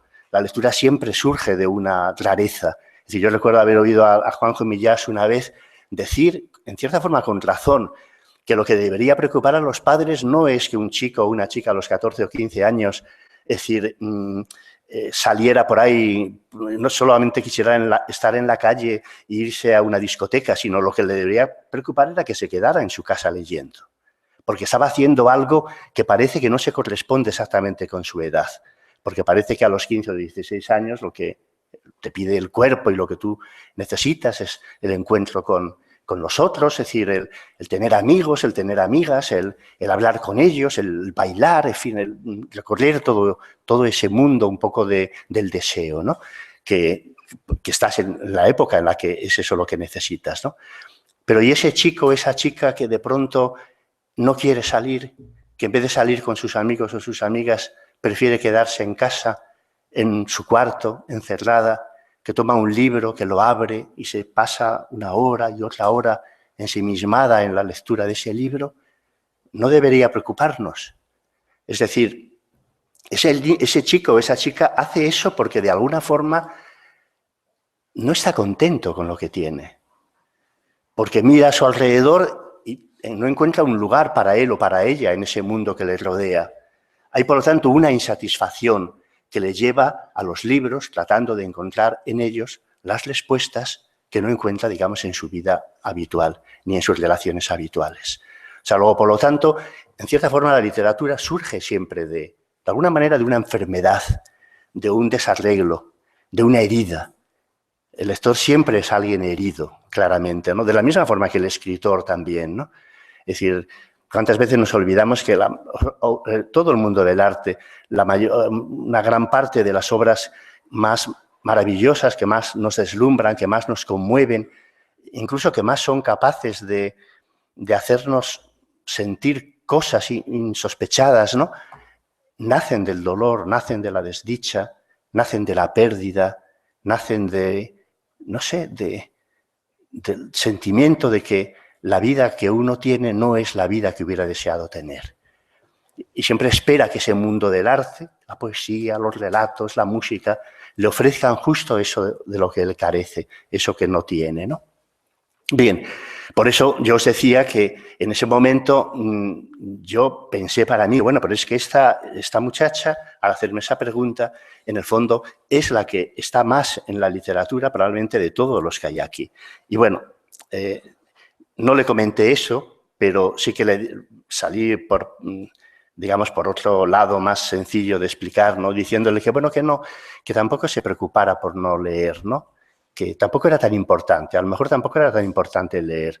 Y de hecho, esa idea de que leer nos hace mejores no estaba nada claro, porque yo conocía a mucha gente que eran grandes lectores o grandes lectoras y, sin embargo, desde un punto de vista humano, eran seres indeseables, ¿no? Y yo creo que todos los conocemos, ¿no? Incluso muchos escritores, hay que decirlo.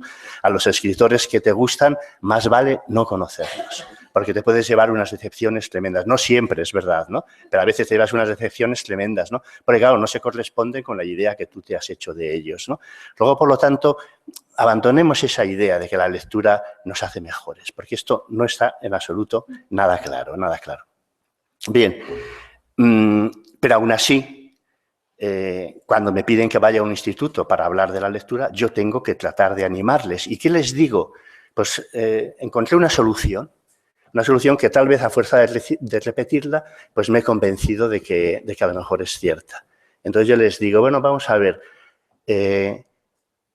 no es posible escapar de la literatura o de la poesía, porque la poesía o la literatura no es aquello que está en un libro de poemas, en un libro de relatos, en una novela, sino que forma parte de la vida.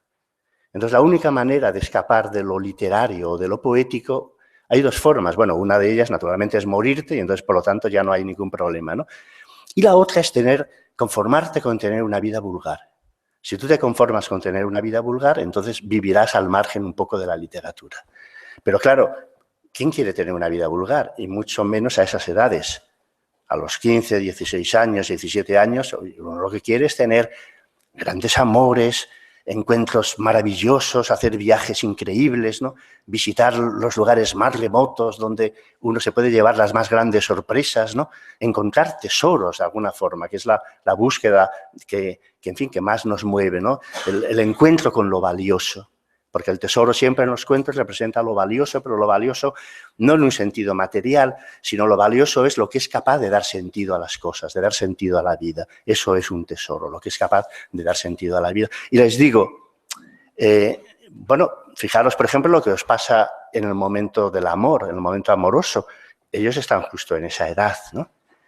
Por lo tanto, claro, este es un recurso que me funciona muy bien ante los adolescentes, ¿no? Están que decía el Eclesiastés, en el tiempo de los abrazos, ¿no? Todos recordáis ese fragmento maravilloso del Eclesiastés, que hay un tiempo de los abrazos, un tiempo de las despedidas, un tiempo para plantar, un tiempo para recoger la cosecha. Bueno, es uno de los textos más hermosos que se han escrito nunca, ¿no? Y más verdaderos y a la vez más terribles, ¿no? Bien, viven en el tiempo de los abrazos. Y les digo, cuando vosotros os enamoráis de alguien, bueno, estáis viviendo una historia, estáis en el mundo de la literatura, en el mundo de los cuentos, en el mundo de la poesía. Aunque no leáis un libro, no podéis escapar a la literatura o a la poesía si buscáis la intensidad, si buscáis el momento mágico, por decirlo con esa palabra, ¿no?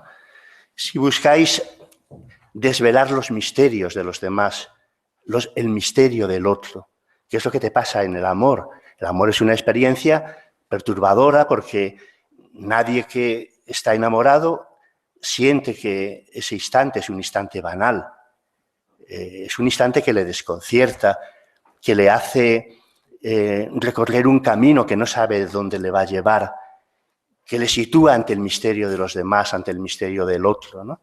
Es decir, que esa es un poco una de las funciones de la literatura. La literatura y la lectura tiene que ver con el secreto, con el desvelamiento de los secretos, con el desvelamiento de los misterios de la vida, el misterio fundamentalmente del otro, claramente, ¿no? Que eso es un poco a lo que nos enfrenta el amor. La primera pregunta del amor es, ¿quién eres tú? ¿Quién eres tú? ¿Y por qué tienes este poder sobre mí? Yo estaba tan tranquilo, llevaba una vida tan normal y tan resuelta, y de pronto aparece alguien que tiene el poder de ponerlo todo patas arriba y dejarme absolutamente perplejo, desconcertado, desorientado, sin saber qué me está pasando, sin saber qué quiero, sin saber quién soy yo, con el sentimiento de que tengo que inventarme de otra manera para poder estar a la altura de lo que me está sucediendo, que tengo que encontrar palabras nuevas, un lenguaje nuevo que me permita hablar y decir las cosas que siento. Incluso me atrevería a decir hasta que tengo que inventarme un cuerpo distinto. Cada amor nos obliga a tener un cuerpo distinto en función de lo que nos está pasando y nos obliga a inventarnos también un lenguaje. Por lo tanto, vamos a ver, esto es pura literatura. Estamos en el reino de la literatura, en el reino de la poesía, ¿no? Que siempre la poesía tiene que ver con es la búsqueda de la intensidad y la búsqueda y el respeto por el misterio del mundo, por el misterio de los demás, ¿no? Y luego están las palabras, claro. Sin palabras no hay literatura, pero ¿Hay amor sin palabras? Los amantes son grandes parlanchines, es decir, necesitan contarse cosas constantemente, ¿no? El mundo del amor es el mundo de los cuentos, es el mundo de dime qué te ha pasado, cuéntame. Constantemente estamos demandando al otro que nos cuente historias, ¿no? Por lo tanto, si hay una experiencia humana que refleje perfectamente lo que es la literatura, lo que es el mundo de los cuentos, lo que es la poesía, es la experiencia amorosa. Y por lo tanto, es un poco la conclusión a las que quiero yo hacerles llegar a estos adolescentes, ¿no? Más o menos es un poco jugar con esa idea. Bueno, vamos a ver, a lo mejor no leéis nada, pero esto no quiere decir, si queréis vivir de verdad vuestra vida y no vivir solamente lo que os dicen, hacer lo que os dicen que hagáis, sino vivir de verdad, que esos instantes, esa historia que estáis viviendo sea de verdad la vuestra, entonces automáticamente habréis entrado en el reino de la literatura, aunque no lo sepáis.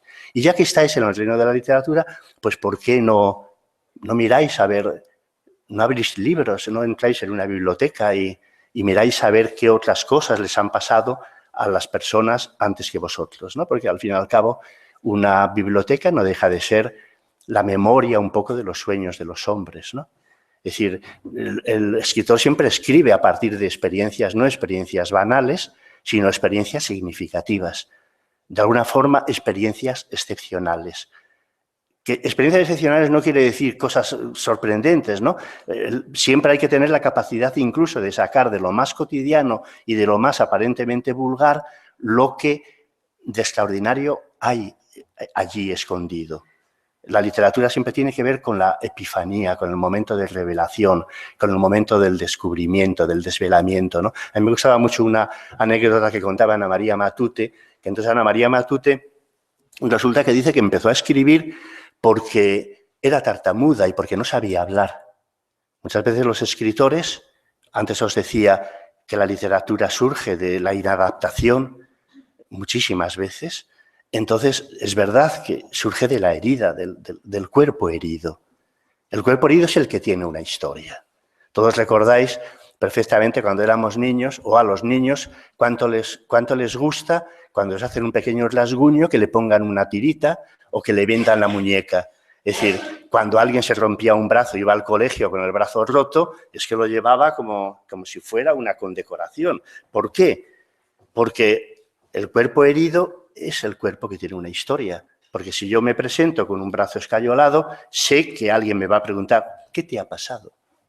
Y yo tengo una historia que contarle, ¿no? Esa es la razón, ¿no? de que realmente el niño quiera llevar esa venda o esa tirita porque le hace aparecer ante los demás como alguien que guarda un secreto acerca de lo que le ha sucedido a él, ¿no?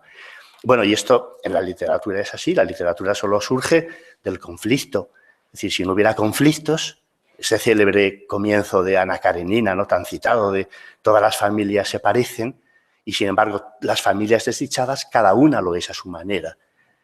¿Una familia feliz tiene una historia que contar? Pues yo creo que pues no, porque en el fondo la historia de esa familia feliz pues es como una historia ya sabida, ¿no?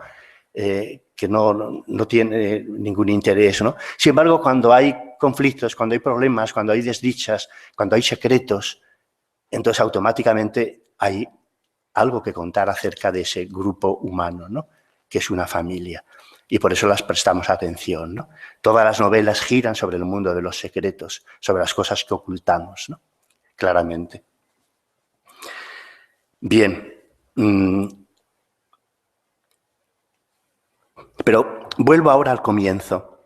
Entonces, esa chica que no le gusta leer, ¿qué hacer con ella? Y esa para lo que no tengo yo una respuesta clara, porque en el fondo a la literatura llegas un poco como sin saber cómo. Sin saber cómo. Hay una novela juvenil que se llama El jardín secreto, que todos conoceréis, ¿no?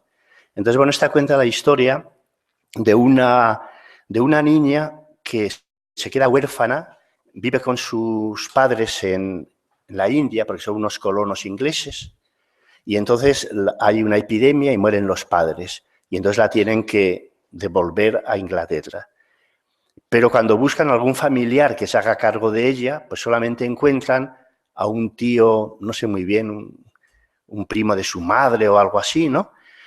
Que es un hombre, es un misántropo absoluto, ¿no? Es decir, es alguien que vive apartado del mundo, en una gran mansión, y naturalmente el hecho de que le llegue una niña de 10 o 12 años y tenga que hacerse cargo de ella, pues esto, en fin, para él es una faena terrible, ¿no? Porque no sabe ni cómo tratar a la niña y además él no quiere hacerlo, ¿no? Entonces, pero bueno, se hace cargo de ella y la deja en esa casa con sus sirvientes. Él se marcha por ahí de viaje, apenas permanece en ese lugar. Y esta niña, bueno, pues empieza a curiosear y de pronto descubre que allí justo al lado de la casa hay unos muros muy altos. Esos muros le desborda las hiedras, las enredaderas, es decir, ve que hay copas de árboles en el interior, ¿no? Y se da cuenta de que allí hay un jardín, pero cuando busca la puerta que le permita acceder a ese jardín, no la encuentra, no sabe dónde está. Bueno, y por otra parte, cuando pregunta a los criados, todos rehuyen darle una contestación acerca de qué lugar es ese lugar sellado, qué lugar es, ¿no? Un buen día, cuando va caminando por allí junto a la tapia, un petirrojo desciende volando y empieza a picotear en el suelo. Ella le mira, bueno, el petirrojo se marcha y sigue su camino, pero al día siguiente o a los 2 días, cuando pasa por ese mismo lugar, de nuevo aparece el petirrojo, que también se posa en el mismo lugar, ¿no? Y ya la tercera vez que la pasa esto, pues le hace preguntarse, bueno, ¿y por qué se posa ahí? Siempre que paso por este lugar, el petirrojo me visita, se posa en el suelo y picotea en el mismo sitio. ¿Habrá algo ahí? Escarba en la tierra y encuentra una llave. Inmediatamente se vuelve a la pared de piedra, cubierta de hiedra, entonces le parece que allí hay como un hueco, se mete entre las ramas y en efecto ve que hay una puerta. Una puerta con su cerradura, ella tiene una llave, prueba a ver si esa llave corresponde a esa cerradura y en efecto encaja perfectamente, abre la puerta y entra. Y entonces descubre en efecto un jardín que está allí y luego se entera de que es el jardín de la mujer de este pariente suyo, de este tío, que ella ha muerto en el parto y él estaba muy enamorado de ella. Y entonces a partir de ese momento ella era muy aficionada a las flores, a los árboles, ¿no? Y había creado ese jardín, es extraordinario, ¿no? Y entonces, bueno, cuando ella muere, pues entonces este hombre enloquece completamente, se aparta absolutamente del mundo y naturalmente ese lugar que pertenecía a esa persona que amaba, pues entonces se convierte en un lugar para él que no puede visitar, porque visitarle le trae el recuerdo de esa relación y de esa pérdida, ¿no? Y entonces la niña descubre el acceso a ese jardín secreto. Bien, no voy a seguir contando la novela, porque me interesa mucho esto como metáfora del libro. Un libro es un jardín secreto. Y ¿quién hace de petirrojo? Podemos forzar y presentarnos voluntariamente y decir, yo voy a ser tu petirrojo. No, esto no sirve. Eso tiene que aparecer de manera inesperada, es decir, sin que sepamos cómo, claramente. Y seguro que cada uno de nosotros, si le preguntáramos por cuál fue el primer libro que de verdad le transformó en un lector, que nunca es el libro, o que no suele ser nunca el primer libro que leímos, ¿no? Yo recuerdo que yo tampoco era muy lector al principio, cuando era muy niño. Me gustaba más el cine, ¿eh? Y entonces iba mucho al cine, ¿no? Y naturalmente sí que leía libros de vez en cuando, pero bueno, les leía para matar un poco ese tiempo muerto que había tantas veces, ¿no? Antes en la infancia y en la adolescencia, ¿no? Ese tiempo del aburrimiento que también alguien lo ha citado y que es tan importante que el niño se aburra, claro que es importante, porque el aburrimiento te lleva a buscar cosas, ¿no? Y es una fuente, digamos, de descubrimientos, ¿no? Y muchísimas veces, por ejemplo, recuerdo en la adolescencia, antes sobre todo, que el adolescente no tenía nada que hacer, no sabía dónde ir, porque era un ser que ya no era un niño, que tampoco era un adulto, y no se había creado todavía todo este mundo pensado en el adolescente como consumidor, ¿no?, que hay ahora, ¿no? Y entonces el adolescente se quedaba sin saber qué hacer, pasear por las calles a lo tonto, sin saber a dónde ir, no tenías dinero, y bueno, era un tiempo, era una época, pero claro, por eso era una época muy buena para que en un momento determinado te diera por decir, bueno, pues voy a leer un libro, y a lo mejor descubrías que el mundo de los libros era todas esas cosas apasionantes que buscabas en la vida y que no sabías cómo encontrarlas, las tenías a tu acceso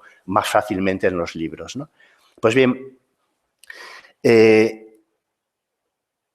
yo en ese momento, como os decía, no era muy lector, leía algunos libros, aquellos libros de Guillermo, de Salgari, etcétera, pero bueno, les leía y no me decían gran cosa, me entretenían un rato y se acabó. Pero entonces hubo uno que marcó completamente un antes y un después. Y fue también una novela de Salgari. Entonces, una novela que se llama El Capitán Tormenta, que yo no he querido volver a leerla nunca, porque quiero mantener un poco el recuerdo de ese instante de revelación que fue para mí, ¿no? Y esa novela contaba la historia de las cruzadas, ¿no? El Capitán Tormenta era un capitán que iba cristiano a la conquista de los santos lugares. Y bueno, estaba lleno de batallas, escenas de acción, todo esto que Salgari dominaba también, ¿no? Pero había un momento en que de pronto aquello pasaba algo en aquella novela que fue el que me hizo lector, y lo puedo decir así literalmente, ¿no? Cuando yo descubrí de verdad lo que era leer, lo que podía ser leer, esos mundos a los que la lectura te podía abrir, ¿no? ¿Y qué fue ese algo? Bueno, yo tenía como 14 años o 15, no me acuerdo, y entonces resulta que ese capitán, ese valeroso capitán cristiano, en un momento determinado, se descubre, porque tiene que ir al río para darse un baño, que no es un hombre, sino que es una chica.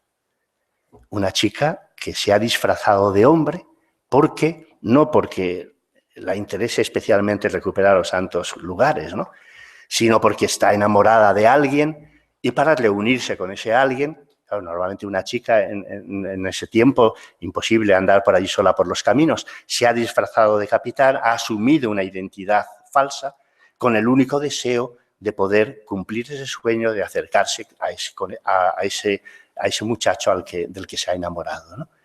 Y entonces, claro, esto para mí lo cambió todo. Porque, claro, a partir de ese momento a mí ya me traían al fresco también las cruzadas, y lo único que quería era saber qué pasaba con esta muchacha. La historia de ese cuerpo enamorado, de ese cuerpo resplandeciente, que era el cuerpo de una chica. Y claro, ¿quién hizo de Petirrojo? Pues de Petirrojo, ¿quién hizo? Pues una vecina mía, una vecinita que yo tenía, que tenía mi misma edad, de la que andaba enamorado en ese instante, que la veía salir, ir al colegio, que no me atrevía a decirle nada, y sin ella saberlo, y sin yo ser consciente tampoco, esa vecina me da la llave para entrar en ese libro. Porque de alguna forma, claro, en ese Capitán Tormenta, que de pronto yo descubro que es una chica y que tiene el cuerpo de una chica, el cuerpo de esa chica es el cuerpo de mi vecina. Y por lo tanto, la historia que se está contando es la historia que a mí me gustaría vivir en relación a esa persona que me gustaba. Entonces, es un poco de alguna forma el descubrimiento del amor. El descubrimiento del amor, el descubrimiento del cuerpo del amor, que tiene tanta importancia, digamos, en el mundo de la literatura, ¿no? Pero, claro, esto hay forma de forzarlo, es decir, uno puede ir repartiendo petirrojos por el mundo, es decir, yo creo que no, que los petirrojos tienen que aparecer en tu vida y si no aparecen es muy posible que a lo mejor nunca consigas transformarte en un lector. Y por eso, claro, los lectores tenemos que reconocer que somos una minoría. ¿Por qué no interesa más leer? Esa es una pregunta, pero si las bibliotecas para un lector son como la cueva de Alí Baba, es decir, es el lugar donde están todos los tesoros. Pero claro, recordar el cuento de Alí Baba, la cueva esa del tesoro tenía que abrirse y había una palabra mágica que la abría. Y sin ese ábrete sésamo, sin esa palabra mágica, esa cueva no se abría y uno lo único que veía es una montaña. Entonces, a veces a mí te sorprende pensar, a veces cuando estás en una biblioteca o la miras, toda la gente que pasa indiferente por delante de ella, sin ser consciente de todo lo que allí se guarda. Porque es que allí está todo, absolutamente todo. Todo lo que podamos imaginar, las mayores locuras, los mayores desatinos, las mayores apuestas, es decir, todas las locuras de los hombres, ¿no?, están contenidas en ese lugar. Y entonces, ¿y cómo pasar ante su puerta y sentir indiferencia, sin ser conscientes de lo que allí se guarda? Yo reconozco que no tengo respuesta para cómo llamar la atención de ese paseante y hacerle que, en vez de pasar de largo, suba esas escaleras, entre en esas salas llenas de libros y coja uno de ellos, lo abra y vea lo que hay allí, ¿no? Sí creo que, claro, que todas esas cosas que vosotros habéis contado son estupendas y que es la manera de propiciar el que ese petirrojo aparezca, claramente. Porque es verdad, es lo mismo que cuando eres adolescente y quieres vivir una historia de amor. Es decir, ¿qué haces? Uno no puede decir, bueno, yo voy a salir esta noche y me voy a enamorar, porque eso no depende de ti. Ahora, está bien que si sientes esa necesidad de encontrarte a alguien, ¿no?, y de vivir una historia así, pues, por ejemplo, que vayas a una verbena o que vayas a una fiesta, porque allí es más fácil que eso se produzca. Pero ir a esa verbena o esa fiesta no quiere decir que se vaya a producir, porque eso surge cuando surja. Surge cuando aparece la persona adecuada y cuando tú mismo estás atento, digamos, a esa aparición. Porque a veces por allí andan las personas adecuadas, pero estamos mirando en otra dirección y no las vemos, ¿no? Entonces, por lo tanto, digamos, como educadores, como amantes de la lectura, como bibliotecarios, nuestra misión es propiciar, digamos, esos lugares donde eso que yo he llamado el petirrojo pueda aparecer ante alguien, ¿no? Y yo creo, fijaros que y en eso creo que estamos completamente de acuerdo, cuando habéis hablado de las bibliotecas para niños pequeños, etcétera, creo que donde todo se juega de verdad es en los primeros momentos de la relación del niño pequeño, del bebé con su madre y con su padre, con los adultos que le cuidan, ¿no? Es decir, yo creo que el momento fundacional un poco de la literatura es ese momento tan singular en el que el niño tiene que irse a dormir y entonces, naturalmente, se va a quedar solo en momentos complicados, porque es que pedimos a los niños unas cosas que no nos damos cuenta de lo que hacemos, de verdad. Claro, pedirle a un niño que cuando llega la noche, llevarle a su cuarto y que se quede solo en la cama, en plena oscuridad, bueno, esto es una monstruosidad completa. Es decir, a lo mejor no queda otra solución que hacerlo, yo no digo, pero lo hacemos. Ha llegado la hora de irte a la cama. Y entonces el niño o la niña no quiere irse a la cama porque no quiere separarse de sus padres y mucho menos cuando llega la noche. Porque la noche es la oscuridad, la noche es la incertidumbre, la noche es el momento en que todos los contornos se borran. Es decir, esta sala de día, como lo estamos contemplando ahora, bueno, tiene unas paredes, un techo que me protegen, me contienen, pero la oscuridad lo borra todo. Es como un agua negra, ¿no?, que de pronto lo invade todo y donde uno no sabe lo que puede llegar, lo que puede aparecer en ese lugar. Entonces, claro, el niño le pide al padre o a la madre que le acompañe. Entonces se sienta en la cama y le cuenta un cuento. Ese es el momento fundacional de la literatura. Le cuenta un cuento y ese cuento tiene un doble valor. Primero, le hace sentir al niño que el adulto que quiere está a su lado. Es una forma de decirle, bueno, mira, te vas a quedar solo porque tienes que dormir, porque mañana tienes que ir al colegio, por lo que sea, ¿no? Pero no te preocupes porque no estás en realidad solo, porque yo estoy a tu lado. Y si necesitas algo no tendrás más que llamarme. Por lo tanto, el cuento, en un primer momento, que esto luego en la literatura también es así, y esto lo olvidamos, el cuento es intimidad, es intimidad. Las palabras, además las palabras surgen así, es decir, las madres cuando tienen un niño pequeño hablan con él, incluso cuando no le puede entender. Incluso hablan cuando están embarazadas, hablan con el niño que llevan en su vientre. Claro, podemos decir, pobrecitas, claro, esto de la maternidad es una experiencia muy fuerte y pierden un poco la razón, ¿no?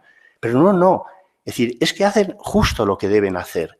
Porque de una manera intuitiva, incluso la madre más analfabeta del mundo, se da cuenta de que para que esa criatura que llevan en su vientre y que luego tienen en los brazos se transforme en un ser humano, es decir, no solamente tienen que alimentarle, no solamente tienen que vestirle, no solamente tienen que procurar para él un lugar, digamos, caliente, donde no pase frío y donde no pueda contraer enfermedades, ¿no? Sino que tienen que hablarle.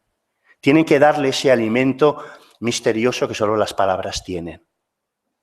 Un alimento inexplicable que no sabemos en qué consiste, pero que es el que nos hace humanos, porque lo humano siempre está relacionado con el lenguaje. Somos hombres, somos mujeres en la medida en que vivimos en las palabras y que las palabras nos habitan. Las palabras forman parte de nosotros, de nuestro cuerpo, ¿no? Claramente, ¿no? Es decir, encarnamos esas palabras. Y por lo tanto, es decir, la madre y el padre, cuando tienen un niño pequeño, un bebé, le cogen, le miran, le acarician, juegan con él, porque es una relación muy física la que se tiene con un niño pequeño o con una niña pequeña. Pero también acompañan todos esos gestos, esas caricias, esos besos de palabras. Hablan, tocan, cogen ese cuerpo, es decir, le ponen junto al suyo, le cantan, le dicen cosas sin parar, ¿no? Dicen disparates, dicen maravillas, es decir, y ese es el juego amoroso, que luego, en el amor, cuando somos adultos, ¿no? De alguna forma es lo que tratamos de producir, ¿no?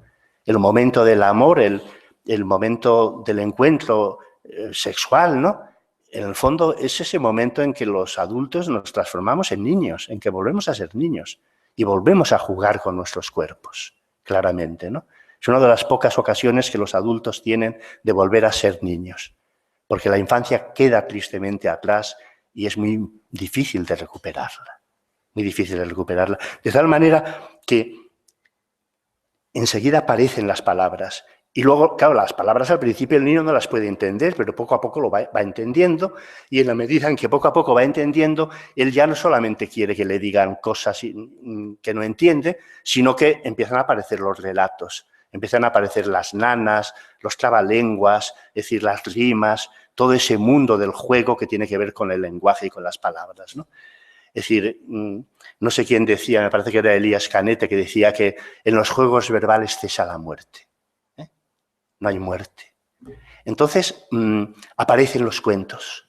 Y entonces, por lo tanto, cuando un adulto se sienta al lado del niño que quiere y entonces siente que el niño le está pidiendo que le cuente una historia y él se la cuenta, esa historia, en primer lugar, vale por eso, porque de alguna forma prolonga el mundo de los besos, de las caricias, ¿no? El mundo de la intimidad. Y la literatura es intimidad. Probablemente no hay un momento más íntimo que el momento de la lectura. Lo que consigue un lector cuando se entrega a leer un libro es algo tan difícil de definir, tan inexplicable, que bueno, que es lo que se consigue a lo mejor en los momentos más excelsos de la relación amorosa, cuando uno está enamorado locamente de alguien, ¿no? Y está viviendo esos primeros momentos, y entonces alcanza una intimidad en que uno se confunde ya su cuerpo, que no sabe de quién, de ese órgano de quién es, si es tuyo o es mío, en fin, este barullo que se organiza, ¿no? En las camas de los amantes, ¿no? Es decir, eso tan intenso como eso es la lectura. la intimidad tan honda que se alcanza al leer a través de, digamos, de las palabras, ¿no? Y esa intimidad es la que el adulto que se sienta al lado de un niño le está ofreciendo. Es una especie como de... se está ofreciendo él mismo. Le está diciendo, estoy aquí. Por eso valen los cuentos. Pero los cuentos también valen por otra cosa. Y es porque esto se llama leer para comprender el mundo. Porque estas historias que se cuentan a los niños vienen del origen de los tiempos. No se sabe quién se las ha inventado. Esos cuentos tradicionales, los cuentos maravillosos, los cuentos de hadas, ¿no? Han rodado de generación en generación. Han pasado de unos a otros, ¿no? Y claro, y si no se han perdido a lo largo de centenares, de miles de años, inevitablemente yo creo que una pregunta muy sensata que podemos hacernos es, bueno, ¿y estas historias qué tienen para que los hombres hayan necesitado guardarlas en su memoria como si fueran el mejor tesoro que pudieran dar a alguien querido? ¿Qué hay en ellas? ¿Qué poder tienen? ¿Por qué alguien que las oyó por primera vez se las contó a un niño o, yo qué sé, a una persona a la que quería? Esa persona las recibe, se queda tan encantada que a su vez, en otro momento de amor, lo primero que hace es recordar esa historia y contarla también. Y esa historia va circulando de momento amoroso en momento amoroso hasta que de pronto llega a nosotros, a nuestras manos.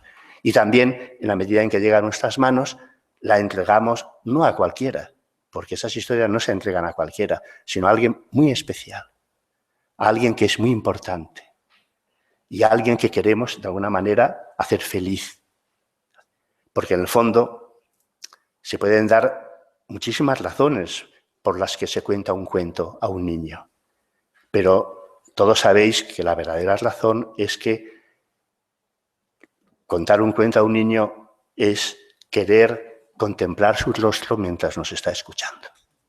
Esa es la verdadera razón, no hay otra. Es un acto de amor absoluto, un acto de amor. Pero claro, ese acto de amor va unido a algo potente que se pone en sus manos. Y ese es el poder de estas historias. Cuando esas historias se analizan, es decir, son tan extraordinarias, contienen cosas tan increíbles acerca de nuestra condición, que dices, bueno, claro, que esta es la razón de que no se hayan olvidado. Porque por eso el niño las escucha así. ¿Por qué el niño escucha con esa atención, por ejemplo, un cuento como Caperucita? Pues porque evidentemente él sabe que esa historia, la historia de Caperucita, está contando cosas esenciales acerca de él mismo. Bueno, esto los psicoanalistas, en fin, en ese célebre libro de Bruno Bettelheim está muy bien explicado, ¿no? De hasta qué punto, digamos, a los niños les gustan esos cuentos, porque esos cuentos expresan todos los conflictos del alma infantil, ¿no? De tal manera que, claro, que el que quiera saber lo que hay en el corazón de un niño, pues en vez de preguntar a psicólogos, pedagogos, maestros, es decir, todos los múltiples expertos que hay en torno al niño, desde luego es mucho más sencillo que lean los cuentos de los hermanos Grimm. Leyendo los cuentos de los hermanos Grimm sabrán todo lo que es un niño. Conocerán sus temores, sus angustias, sus deseos más locos, ¿no? Le verán relacionarse con la luz, con la oscuridad, ¿no? Con el mal, con el bien. Es decir, todas esas criaturas que pueblan los cuentos, de alguna forma, están dando forma a su mundo interior. Chesterton era un gran admirador de los cuentos de hadas, ¿no? Y es el que ha escrito algunas de las páginas más hermosas sobre los cuentos. Y él decía, cuando le reprochaban sus amigos, que parece mentira que un escritor tan serio, yo no sé cuánto tiempo tenemos, 10 minutos. Cuando le reprochaban que prestara atención a esas historias, él decía, pero bueno, ¿pero qué decís?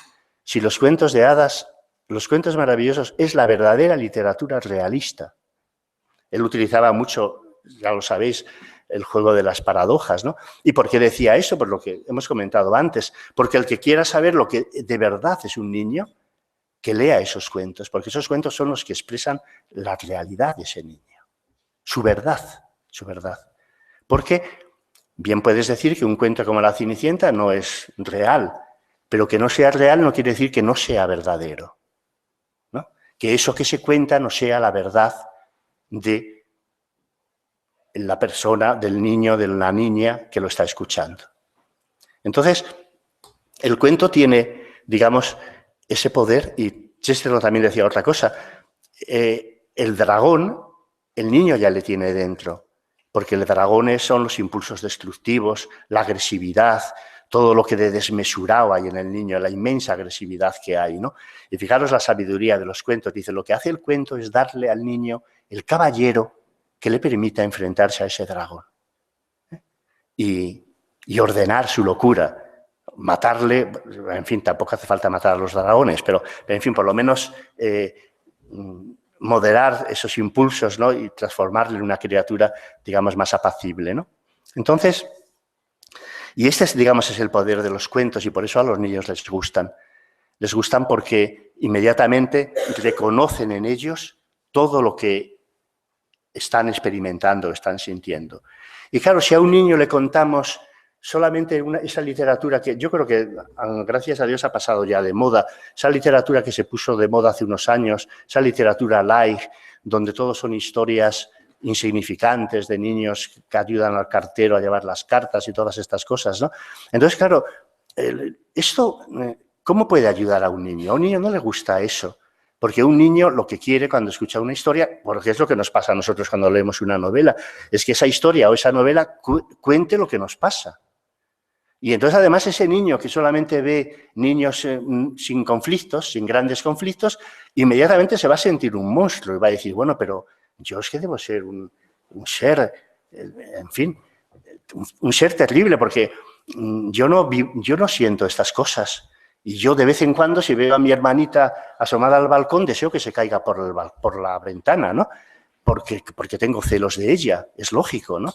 Y entonces, claro, todos esos excesos están maravillosamente, aparecen en los cuentos, siempre para encontrar una solución. Y ahora llegamos al lobo, porque esto se llama en el territorio del lobo. Y entonces, claro, vamos a ver, el lobo es un poco el representante de todo lo que de inquietante, oscuro, puede haber en los cuentos maravillosos.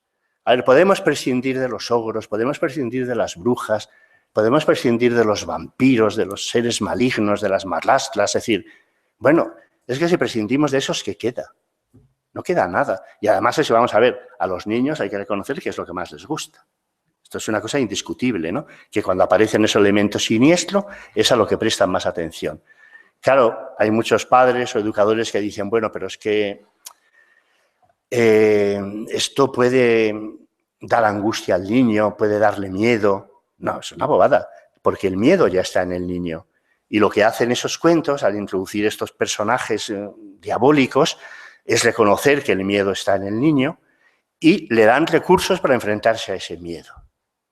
Porque en los cuentos es verdad que hay conflictos extremos, pero siempre se encuentra una solución a esos conflictos, que es una manera, es el final feliz, la necesidad del final feliz en los cuentos, que es una forma de decirle al niño, mira, la vida es muy complicada, está llena de conflictos, llena de problemas, pero bueno, mira, si eres bueno, si sabes encontrar los aliados suficientes, si eres astuto e inteligente, ya verás cómo antes después todo se resuelve y logras salir adelante. Y al final, en efecto, todos los personajes de los cuentos salen adelante. Pero ¿qué serían los cuentos sin esos personajes oscuros? ¿Qué sería Caperucita sin el lobo? Nada. Bueno, no sería un cuento, porque ¿qué cuento sería eso? Más tonto, ¿no? El cuento existe porque está ahí el lobo.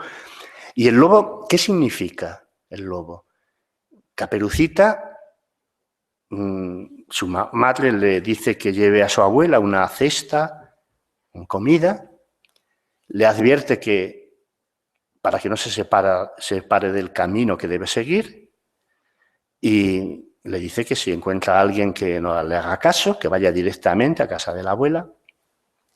Y Caperucita se encuentra con el lobo, que le dice que en vez de seguir ese camino, que es el habitual, el que sigue siempre, que por qué no se va por otro lado.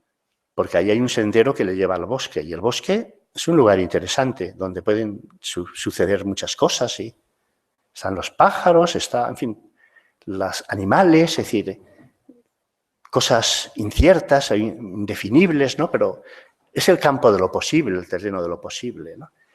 Y Caperucita, que como es un personaje de cuento, se deja engatusar por el lobo. Pero se deja engatusar no porque se sienta engañada, sino porque ella quiere seguir ese camino.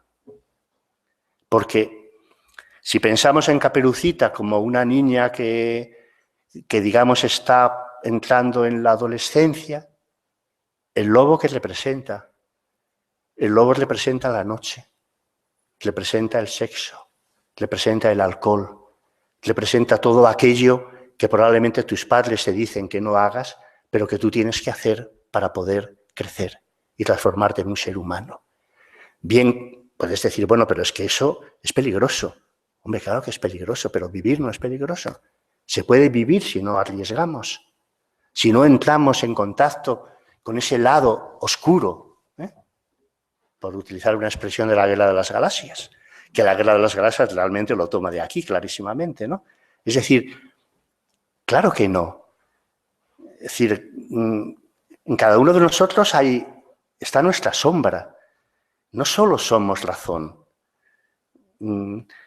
Hay cosas que desconocemos, hay deseos que no nos atrevemos a formular. Nuestro mundo a veces es un mundo oscuro. No conocemos las cosas que sentimos. Hay cosas que a lo mejor nos gustaría hacer y que no nos atrevemos a hacer nunca, ¿no?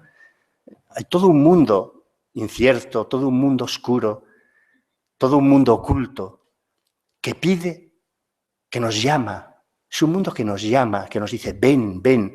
¿Por qué en las películas esas de terror, esas películas malonas de terror, que de pronto una niña, un niño o una chica, siempre suelen ser personas que puede uno sentir que son frágiles y amenazadas, ¿no? Entonces de pronto llegan a un gran caserón y entonces en ese caserón abandonado entran y ya estás temblando como diciendo, pero ¿para qué vas allí, no? Y entonces de pronto oyen un ruido en el sótano, en el desván, y en vez de salir corriendo, que sería lo lógico, entonces para allá se van. Pero claro, y tú dices, pero bueno, pero no hagas eso, que te estás metiendo en la boca del lobo. ¿Pero por qué? Porque están escuchando su nombre, porque ahí hay alguien que les llama, alguien que sienten su nombre más secreto. Alguien les llama por su nombre más secreto y no pueden dejar de acudir a ese lugar para ver lo que hay allí, claramente. Lo que hay allí es incierto. No sabemos lo que nos puede suceder, ¿no? Pero podemos decir que hemos vivido si no hemos descendido a esos lugares. Ese es el diálogo con lo otro. En los griegos tenían toda una serie de divinidades que Artemisa, un montón de divinidades que servían para dialogar con lo que estaba más allá, digamos, de la ciudad, por decirlo así, para dialogar con el bosque, para dialogar con el mundo natural, para dialogar con lo otro, con eso que llamamos lo otro que es, lo otro es la muerte, lo otro es el amor, lo otro es el extranjero, lo otro es un niño, lo otro puede ser una mujer, lo otro, en fin, es un joven. Todo aquello que de alguna manera no entra en el campo un poco de nuestra razón. Pero si no dialogamos con eso, estamos perdidos, no vivimos de verdad. Los muertos, por ejemplo, la muerte. La literatura es un diálogo con los muertos. La imaginación, que es la facultad más poderosa que existe. La imaginación no nos aparta del mundo. Esta es una idea equivocada. Tenemos la idea de que la imaginación es una facultad que nos sirve para sustituir la realidad que nos rodea por otra más hecha a la medida de nuestros deseos. Como esta realidad no nos complace, porque nos crea problemas, nos crea conflictos, entonces me voy a inventar un mundo paralelo donde esos conflictos desaparezcan. La imaginación como huida de la realidad. Pero bueno, que no. Que la imaginación es la facultad que nos permite ahondar en lo real, abrirnos a lo escondido La imaginación es la esposa de Barbazul abriendo el cuarto secreto para ver qué se oculta en ese cuarto secreto. Bien, es verdad que podemos decir, bueno, no voy a mirar en ese cuarto, voy a vivir sin mirar en ese cuarto, pero de verdad podemos decir que hemos vivido sin mirar en esos cuartos secretos, sin abrir esas puertas. Cada libro es una puerta que nos conduce a un lugar insospechado. Todos los libros que merecen la pena son así. Y los libros son perturbadores, y la literatura no está hecha para complacernos, para darnos lo que ya esperamos, sino para llevarnos a lo que desconocemos de nosotros mismos y para crearnos problemas. Esa es lo que es la verdadera literatura. Kafka decía que un libro es un puñal que uno, para deshacer el mar helado que llevamos dentro, claramente. Y la gran literatura, claro que nos perturba, como le perturba al niño el cuento que le estamos contando, claramente. Entonces, bueno, es que se me ha terminado el tiempo. No sé qué más contaros para terminar. Bueno, os cuento un cuento para terminar. De las 1001 noche. Este es un viajero que llega a una ciudad. Y entonces en esa ciudad hay un mercado y entonces ve como una dama misteriosa, una muchacha misteriosa muy bella, con un cortejo de criadas y de esclavos, entra en ese mercado y entonces, muy distante, porque no tiene relación, contacto con ninguno, va señalando los distintos puestos y entonces eligiendo lo que ella desea, las especias, las frutas, los tejidos, etcétera, ¿no? Entonces todo eso lo van cargando en unas cestas y se marcha.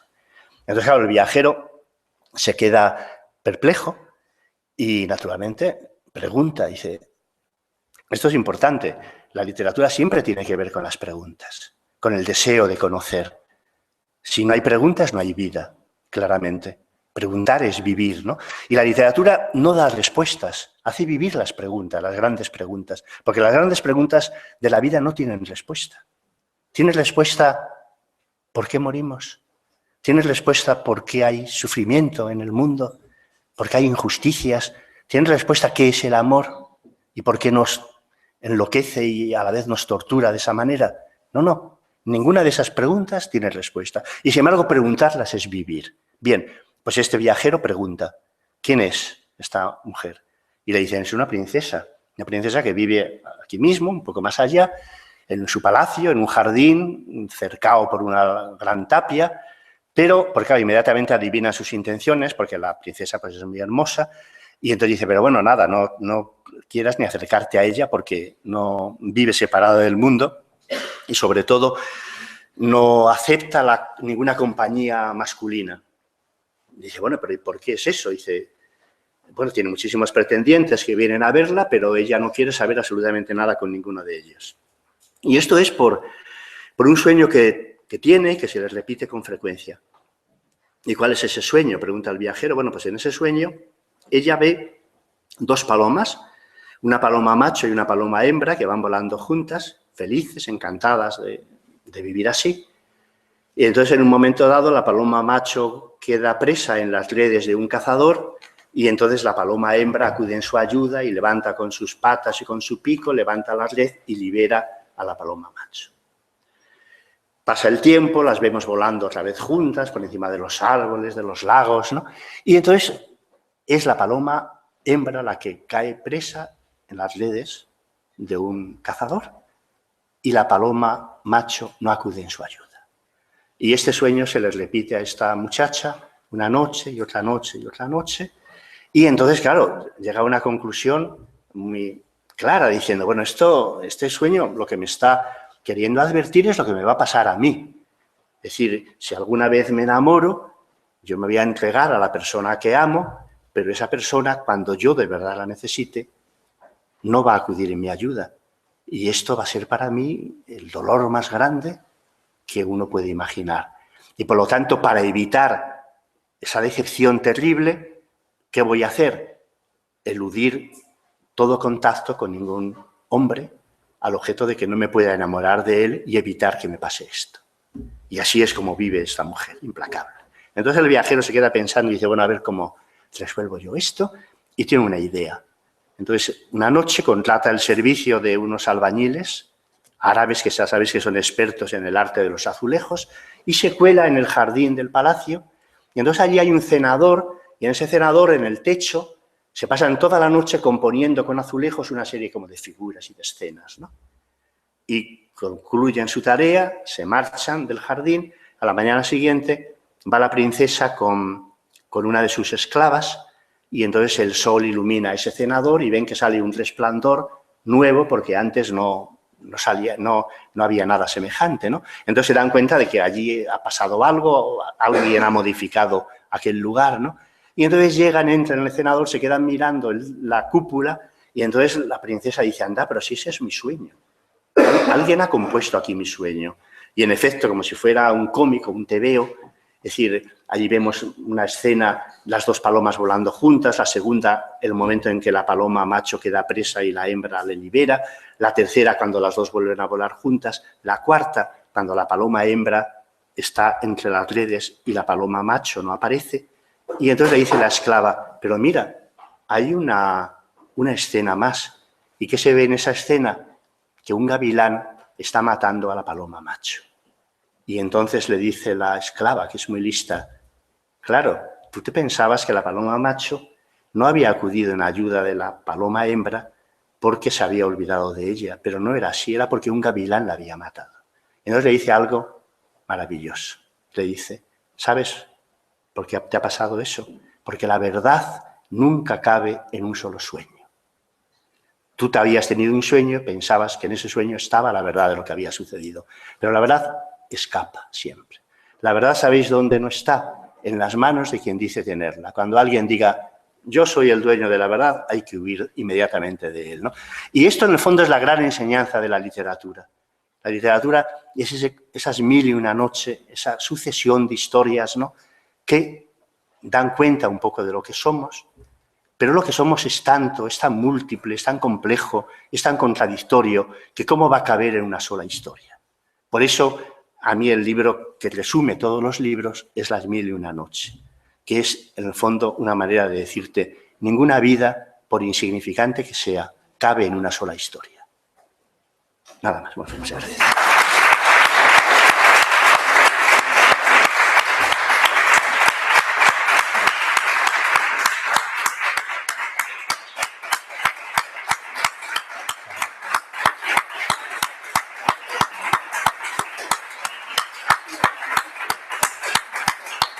Hay preguntas o no, ya no da tiempo, ¿no?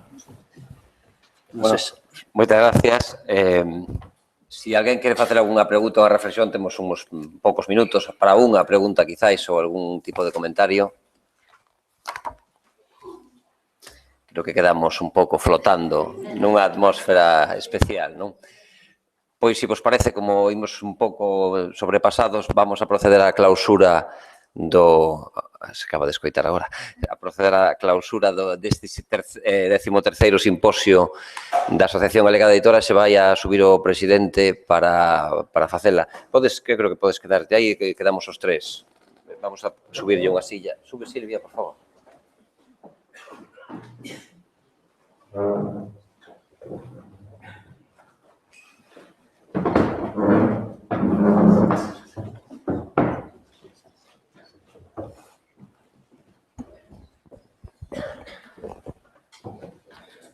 Bueno, boas tardes xa.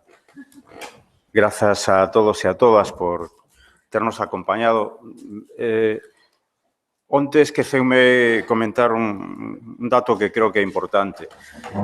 Tanto Quique como a min, como a Chus, que estivose na mesa moderando unha das mesas redondas, como Belén López, a nosa compañeira de Bahía, que non está aquí porque onte estaba a dormir no hospital, tivo un problema, unha arritmia, e nos envía un saúdo para todos e para todas. Formamos parte da executiva da nova directiva da Asociación Galega de Editoras. E tamén está Silvia Bello, como nova secretaria técnica. Somos un novo equipo e faltanos algo de memoria porque, aínda que sabemos que se celebraron durante todos estes anos o simposium, é certo que ningún de nós tiña experiencia na organización, así que o que vos pido é que perdonades se pudo haber algún inconvinte. Estivemos apoiados tamén por a compañeira Lucía, que está por ahora atrás, e agradecemos tamén o seu apoio. O do simulacro que hubo antes de incendio non estaba previsto e sorprendeunos. Todos os simposium adoitan pecharse cunha conclusión bastante extensa e hoxe non o imos facer así. Primeiro, porque seguramente non saberíamos facelo e segundo, porque o tempo nos axuda a que non o fagamos. Así que, a modo de despedida e de conclusión urxente, somente vou decir unhas palabras que espero que Gustavo me perdoara porque estaba a escribir entre anacos da súa conversa que non perdín en absoluto, porque me tivo enfeitezado. Pero a modo de conclusión, como decía, e para despedirnos, resulta que desde onte unha sombra de duda paira sobre nós. Lembrades, unha sombra de duda paira sobre nós. Ten forma de lume que non se apaga. Por eso abrimos fiestras nas bibliotecas, nas escolares e nas públicas, tamén nos clubs de lectura, tamén nas librerías, e saltamos por elas para iniciar roteiros por territorio de lobos, por sardíns segredos, para compartir lecturas nun país que soñamos de lectoras e lectores, para falar do noso prazer, da nosa paixón, para contaxiala e compartila, para ler o mundo, para intentar comprender o mundo, aínda que non haxa respostas. Moitas grazas por ter participado con nós nestas jornadas. Felices lecturas e ata a próxima.